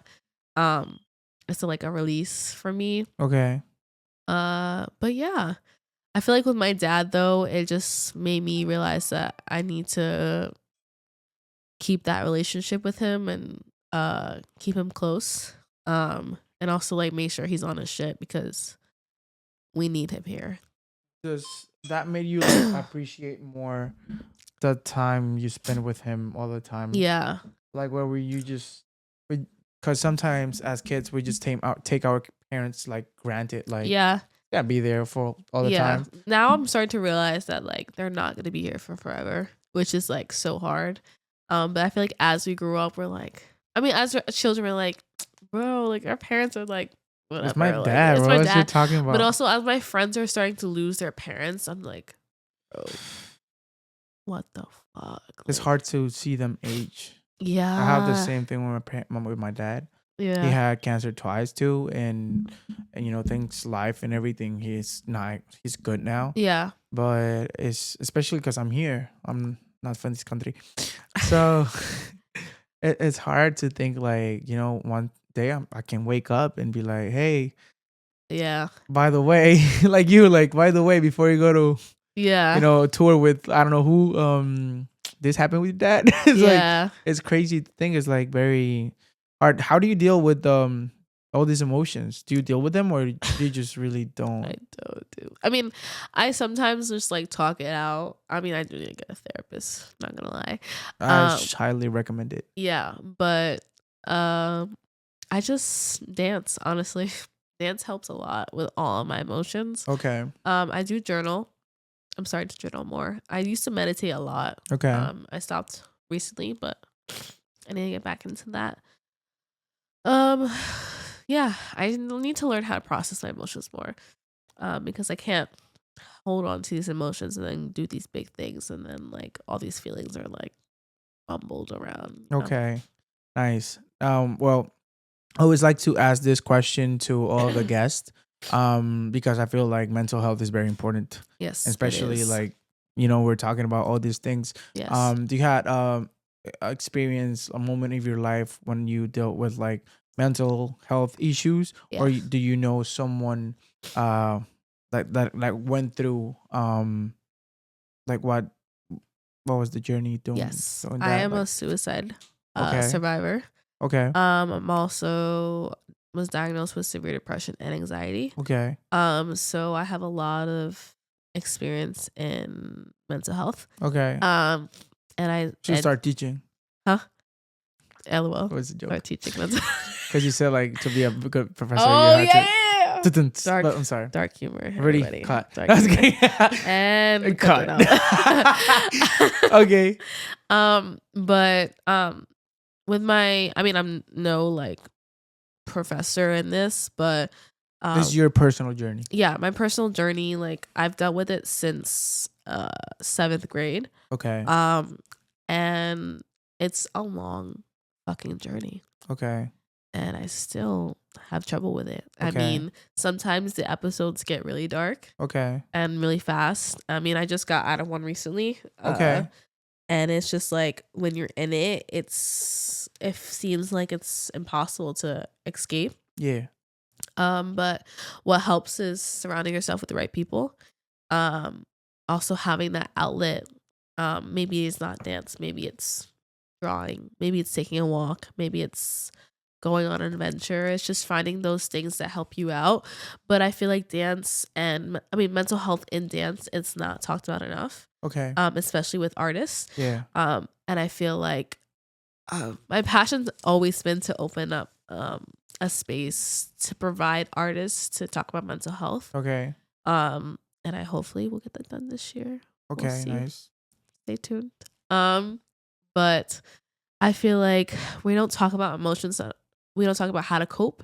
Okay. We don't talk about how to deal. We don't talk about how to process. Okay. And I feel like a lot of people deal with so much trauma that they just hold on to, and trauma holds a lot of weight on Okay. yourself. I mean, Yes. you hold all your trauma in your neck Okay. and your shoulders. Okay. So breath work helps a lot. Sound therapy, color therapy, meditation, what else? Journaling, like certain things that just help a lot. Yeah. With grounding yourself, and I feel like once you're grounded, like you really can achieve a lot of different things. What was the first experience you had regarding like depression, anxiety? I think it was in middle school.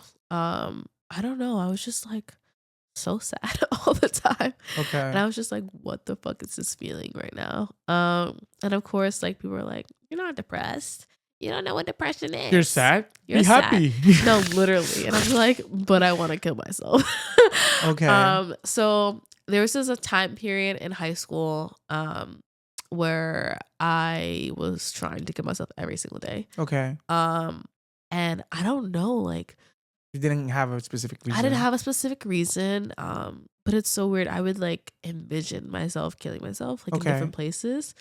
And like it was just such a strong feeling. Like Okay. I tried the cord, I tried pills, like nothing fucking worked Okay. at all. And I always would stop myself. Like I would get far enough and I would stop. And I'm Okay. like, so I don't want to die, Hmm. but I have this feeling. Okay. Um, Did you ever talk to your parents about it, or like a friend, yeah, or? I talked to my counselor, and that's what got kicked me out of school for 2 weeks. Okay.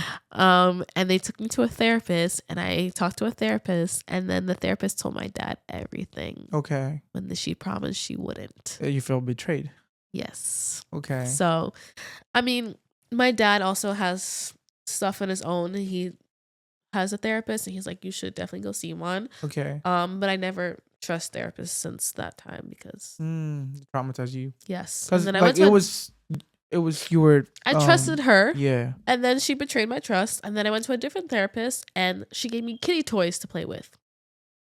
And I was 18 and I was like, what the fuck am I doing with this cube to fit in this cube? Okay. Like, why am I doing this right now? Okay.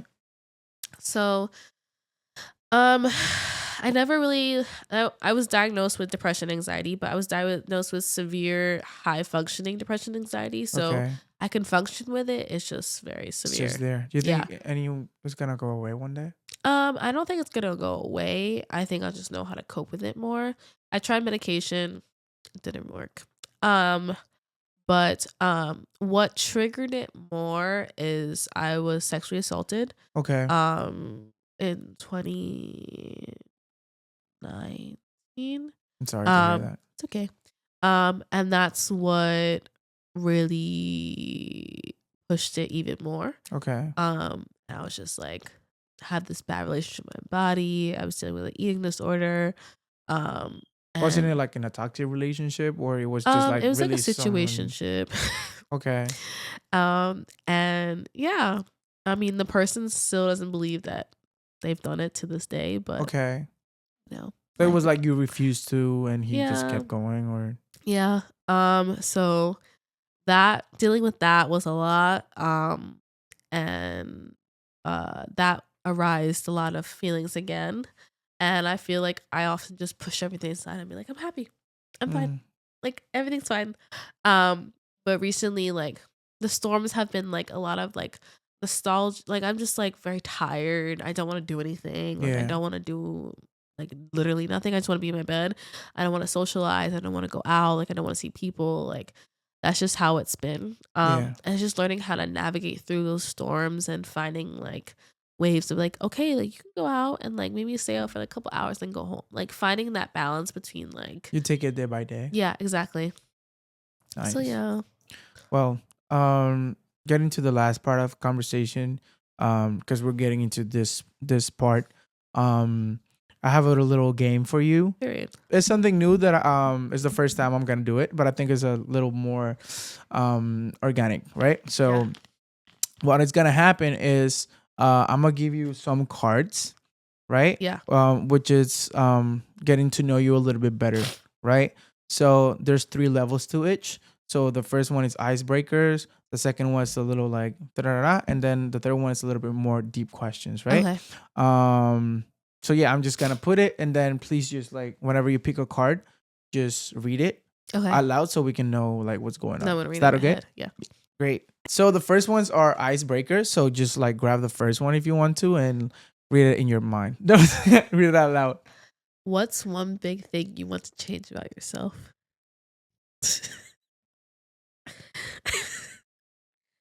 Everything. I'm kidding. I want to change. I don't know. I want to change how I speak to myself. Yeah. Nice. I want to be nicer to myself. Okay. Grab one more from icebreakers. Okay. What's a small insecurity of yours? My tummy. Okay. I don't like my tummy. Let's just grab one more and let's move to another level. What has life taught you recently? That is short as fuck.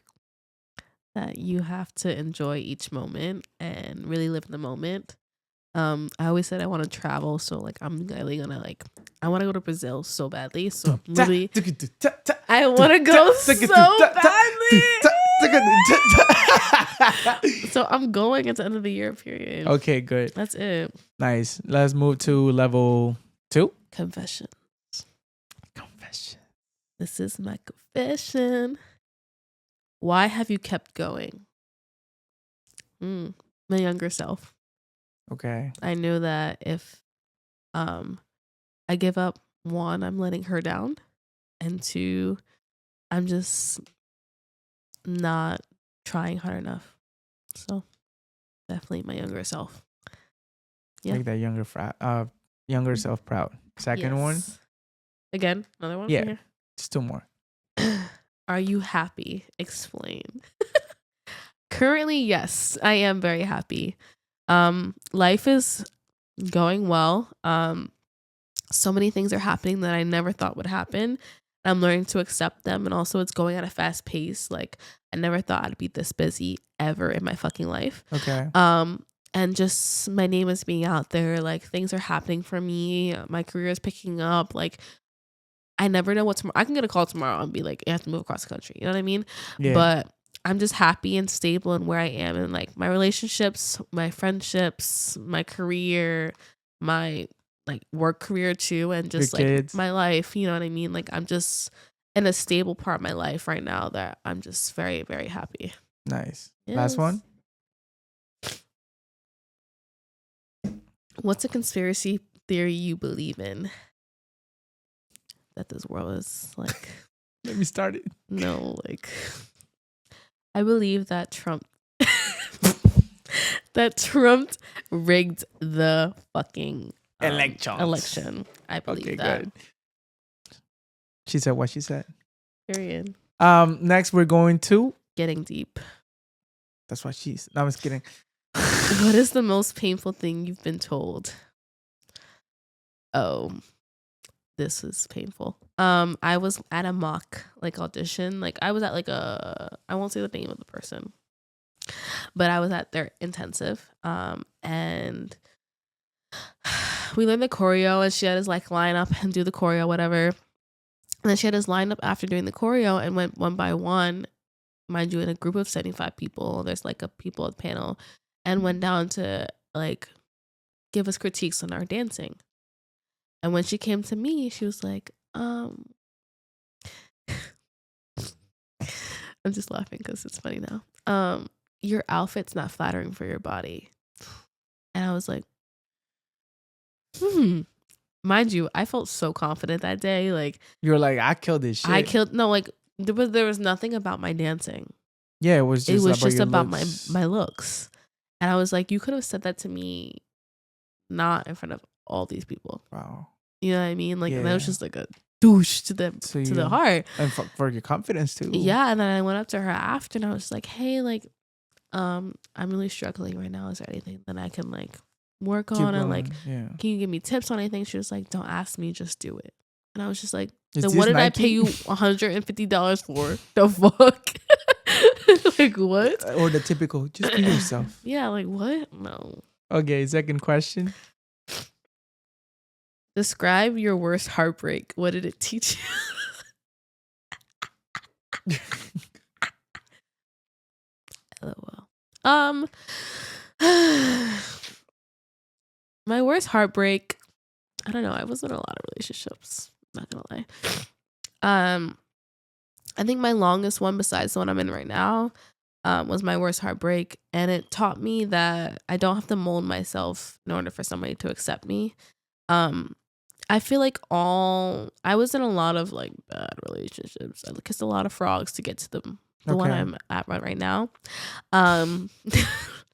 But I feel like it all taught me that I was constantly molding myself to the persona that I thought that the guy wanted. And never fully being myself. And I learned that being myself is the most authentic thing that I could ever do. And that's what's accepted the most.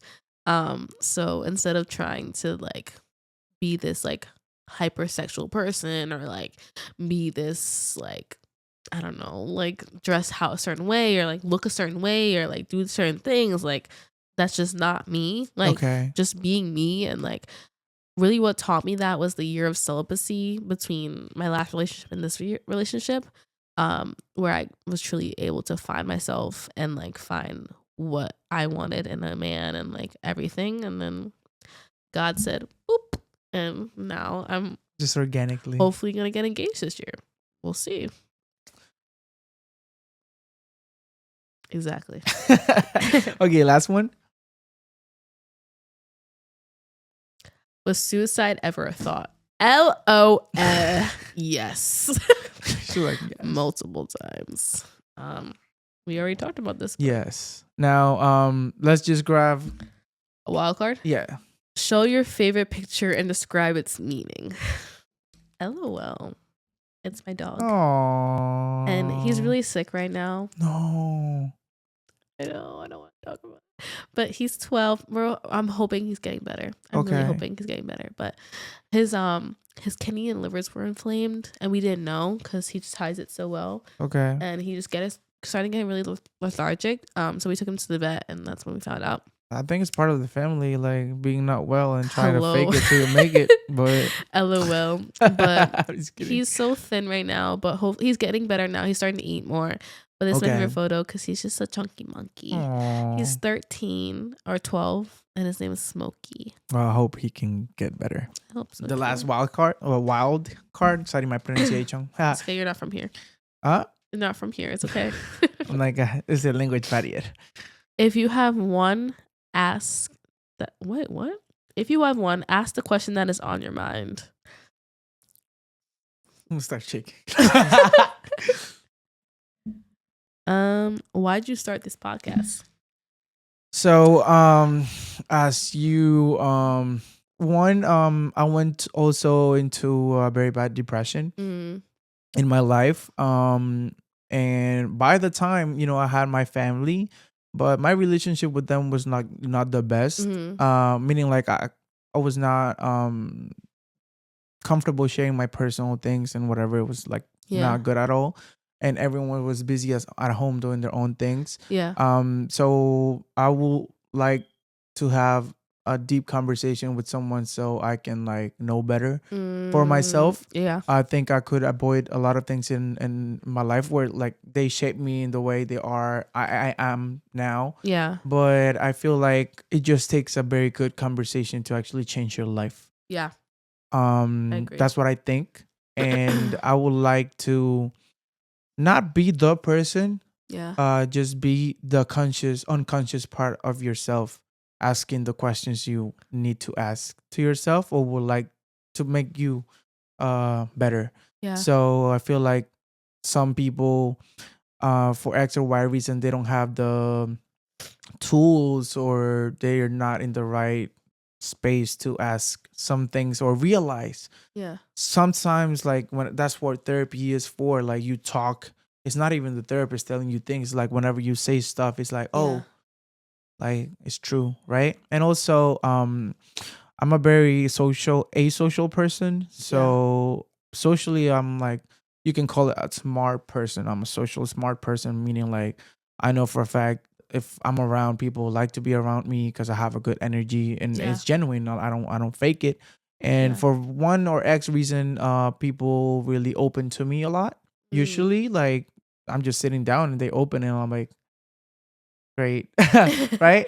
So, and also, I was telling that to Jojo, but like it's just for me so sad. Like, I don't drink alcohol. I don't do drugs. Yeah, I'm just kidding. But I don't do drugs or whatever. Yeah.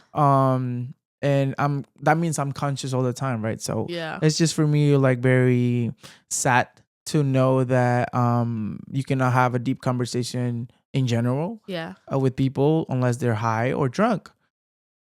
So it's just like very sad for me because that means you're even shy or you're like ashamed of talking or however you actually feel. Yeah. So this is a good excuse for me to have actually real conversations with people I actually like, admire, and it actually I feel like it helps the person and also the person who has actually like listening or watching Yeah. that podcast. And last but not least, it's a good networking tool.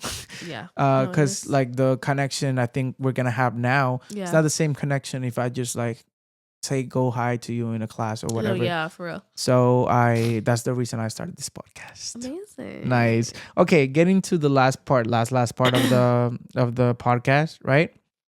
I'm gonna ask you like 5 more questions. Yeah. And it's gonna be a wrap. Okay. Okay, what's the worst advice someone gave to you? Worst advice. Honestly, just do it. That was the worst advice ever I got. Just figure it out. Like, What what the the fuck? fuck? Okay, what's the best advice someone gave to you? Trusting your gut and trusting your authentic self and trusting that no matter what, you have something special within you. Nice. What's an advice you thought it was good, but end up being bad? That I thought was good and ended up being bad.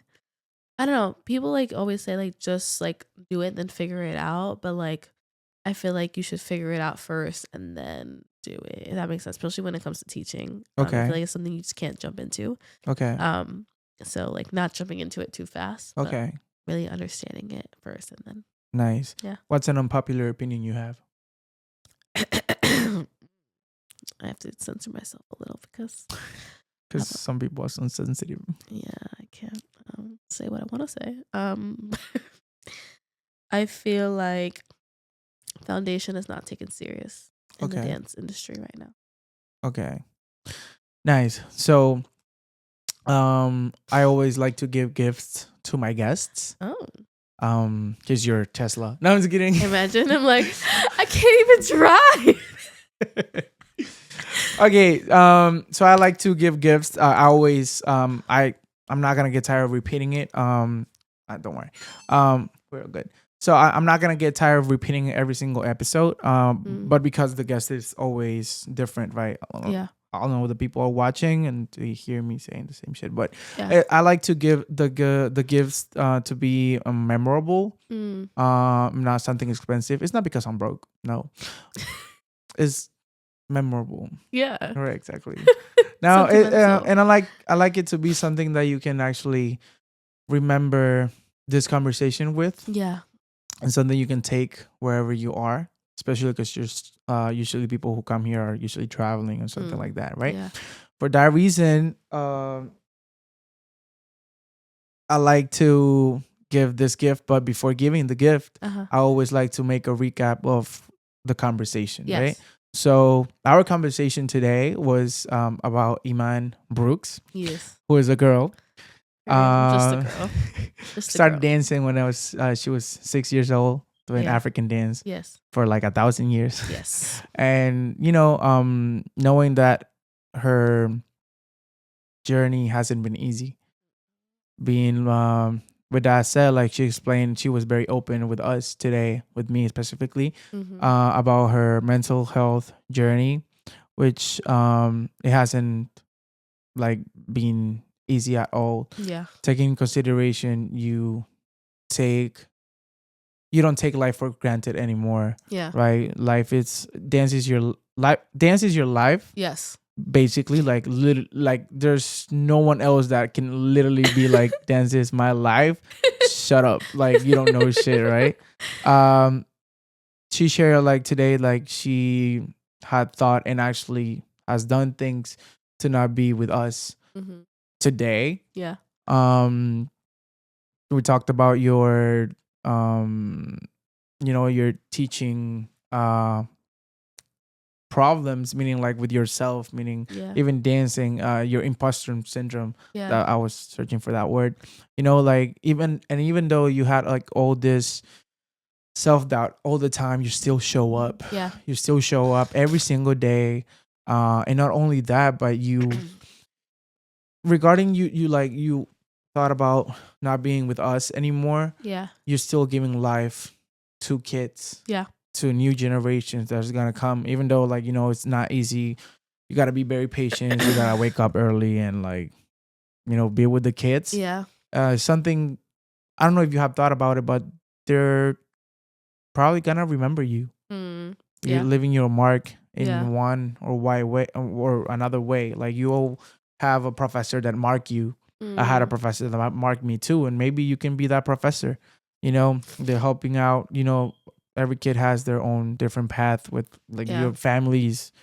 You don't know if they're with with their parents or whatever. So you're a light in their way. We also talked about your family and the close relationship you have with them, even though you're a lot, right, Yeah. in the family. Yeah. You have very good relationship. The way you describe the relationship with your mom, Yeah. with your dad, with Jojo, and your brother, right? You share with us the knowing that your dad had like health issues, Yeah. and you had to be in one way or another the support of your family, because Yeah. yes, you have your mom, but you're the older Yeah. sister that gotta keep it together, Yeah. right? Even though you're very emotional, you explain to us, and it's not easy. Yeah. Not easy to be dealing with all this, mental issues and whatever, Yeah. and also to not try to keep with the expectations of society Mm. regarding yourself, Yeah. dance wise, even in relationships. You talked about your experiences, very bad relationships Yeah. that taught you a lot about yourself, Yeah. and also that speaks a lot about yourself and how you see yourself Yeah. through society, Yeah. right? I feel like, especially, well, personally, I learned a lot about you today, and I hope like a lot of people learn from you today Yeah. about, you don't have to be special so people can learn from you. Like you're just telling your story, Yeah. and people can learn from that. Period. And taking in consideration you have very good relationship with your family and not that good with yourself, Yeah. I'll always like to give this gift, which is something that is gonna remember you, who you are, Yeah. and all this labels that you have in your life, because you don't have only one, you have different. You have the dancer one, you have the teaching wise, Yeah. you have the confidence, but Yeah. also you have the self-doubts, Yeah. you have your family, but also Yeah. you have yourself, Yeah. right? So I Yeah. feel like this one, it's something, so whenever you are in a very dark situation, Yeah. I feel like you can look at this and find reason why to keep going. Period. So this is for you. Oh, thank you. Oh, that's so sweet. How'd you find those photos? I What the got you. fuck? My production team. Oh, thank you. Whoa. Oh my god, this is such a TBT. So Whoa. don't worry, I'm gonna put it digital too. So That's this is so cool. so for you can just like tap into your journey, Yeah. right? You have your more confidence self. I feel like I try to find a picture that like really portrays that, like very like like I am me. yes, but also that younger self that was struggling. Yeah. That you can see that. Yeah. You also have your family. Yeah. So I think it's a good thing to have whenever things are getting complicated. But Yeah. in knowing that you're a very protective kind of person, you always take care of like the people who surround you. Mm-hmm. Not because you are only like that, but maybe, just maybe, because no one was there for you whenever you needed help. You want to Mm-hmm. be that help for other people, right? Yeah. But I always say that there's a person that it doesn't matter what happened, Mm-hmm. is always gonna be there for you. Yeah. Like it doesn't matter if like a friendship doesn't work, or you stop talking to this, or Yeah. you have a family drama here. Yeah, there's only one person that's gonna be there for you, and I would like you to tap in to that person Period. all the time, and that person is you. Yeah, oh my god, that baby photo. That's my favorite photo ever. Aw. So this is for you too. Period. Oh, thank you. Oh wow. These are nice ass frames. That's so cute. Like you can sponsor me later. Period. So this is the last part. Uh-huh. I was just gonna ask you three more questions, Yes. and I would like you to answer me looking at your younger self. So the one, This one. yes, and just don't look at me. Look at yourself, right? Okay. If you have the opportunity to talk to that little girl that you're looking at the picture, Yeah. and you can like time travel, and she can actually understand whatever you're saying, what would you like to say to her? Trust yourself and know that you have a special gift that no one can touch, and you can reach any means that necessary, any realms that you can reach. Yeah. Nice. If you have the opportunity to talk to 95-year-old Mhm. Iman Brooks, what would you like to hear from her? That we did everything that we wanted to do and more, and we exceeded our expectations that we set for ourselves, and we are no longer in that uh like less of a place, and we're more confident and more secure in what we have and our values, and we're living life and did a great life. How would you like to be remembered? For my heart and my soul, and for the love I give to people. Nice. Yes. Iman, thank you so much for coming Thank you. for the podcast. I Yay. hope you enjoy the conversation as much as I did. I did too. I learned a lot about you. I don't know if there's anything else that you like to say to me, to the persons that are watching, or even a question that you would like to be asked that I didn't ask. I think this is your time to make it. I just say thank you. I haven't opened up to people a lot about anything that's gone on in my life. So I appreciate you for having the space to open up, and I appreciate you for these gifts. And I honestly needed that reminder today out of all days. So I really appreciate it. Nice. And thank you so much for you to, Thank make the you. trip. Yes. We all know I live far. But I feel it's totally worth it, right? Yes, 100%. I just want to make you know that like you're not alone.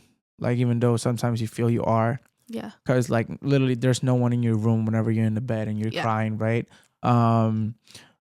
So I know what it's like, and it's not easy, right? Just like Yeah. let me tell you, like you're not alone, and if you need something, I'm here for you. Ditto. Like Ditto. and also like for people who are like listening or watching, if you need help, like get some help too. Yeah. Like open up, like it's very important. And for me personally, like therapy is very important. So like encourage you to try to make the step to take My therapy. psychiatrist called me today, so I gotta call her back. And also like if you're like just listening, as it can be like life changing, right? Yeah. So if you made it to the end of the podcast, thank you so much. Period. I hope you actually enjoy the conversation. Please like, subscribe, and I'll be seeing you in the next one. Thank you so much. Yeah. There was this Iman Brooks.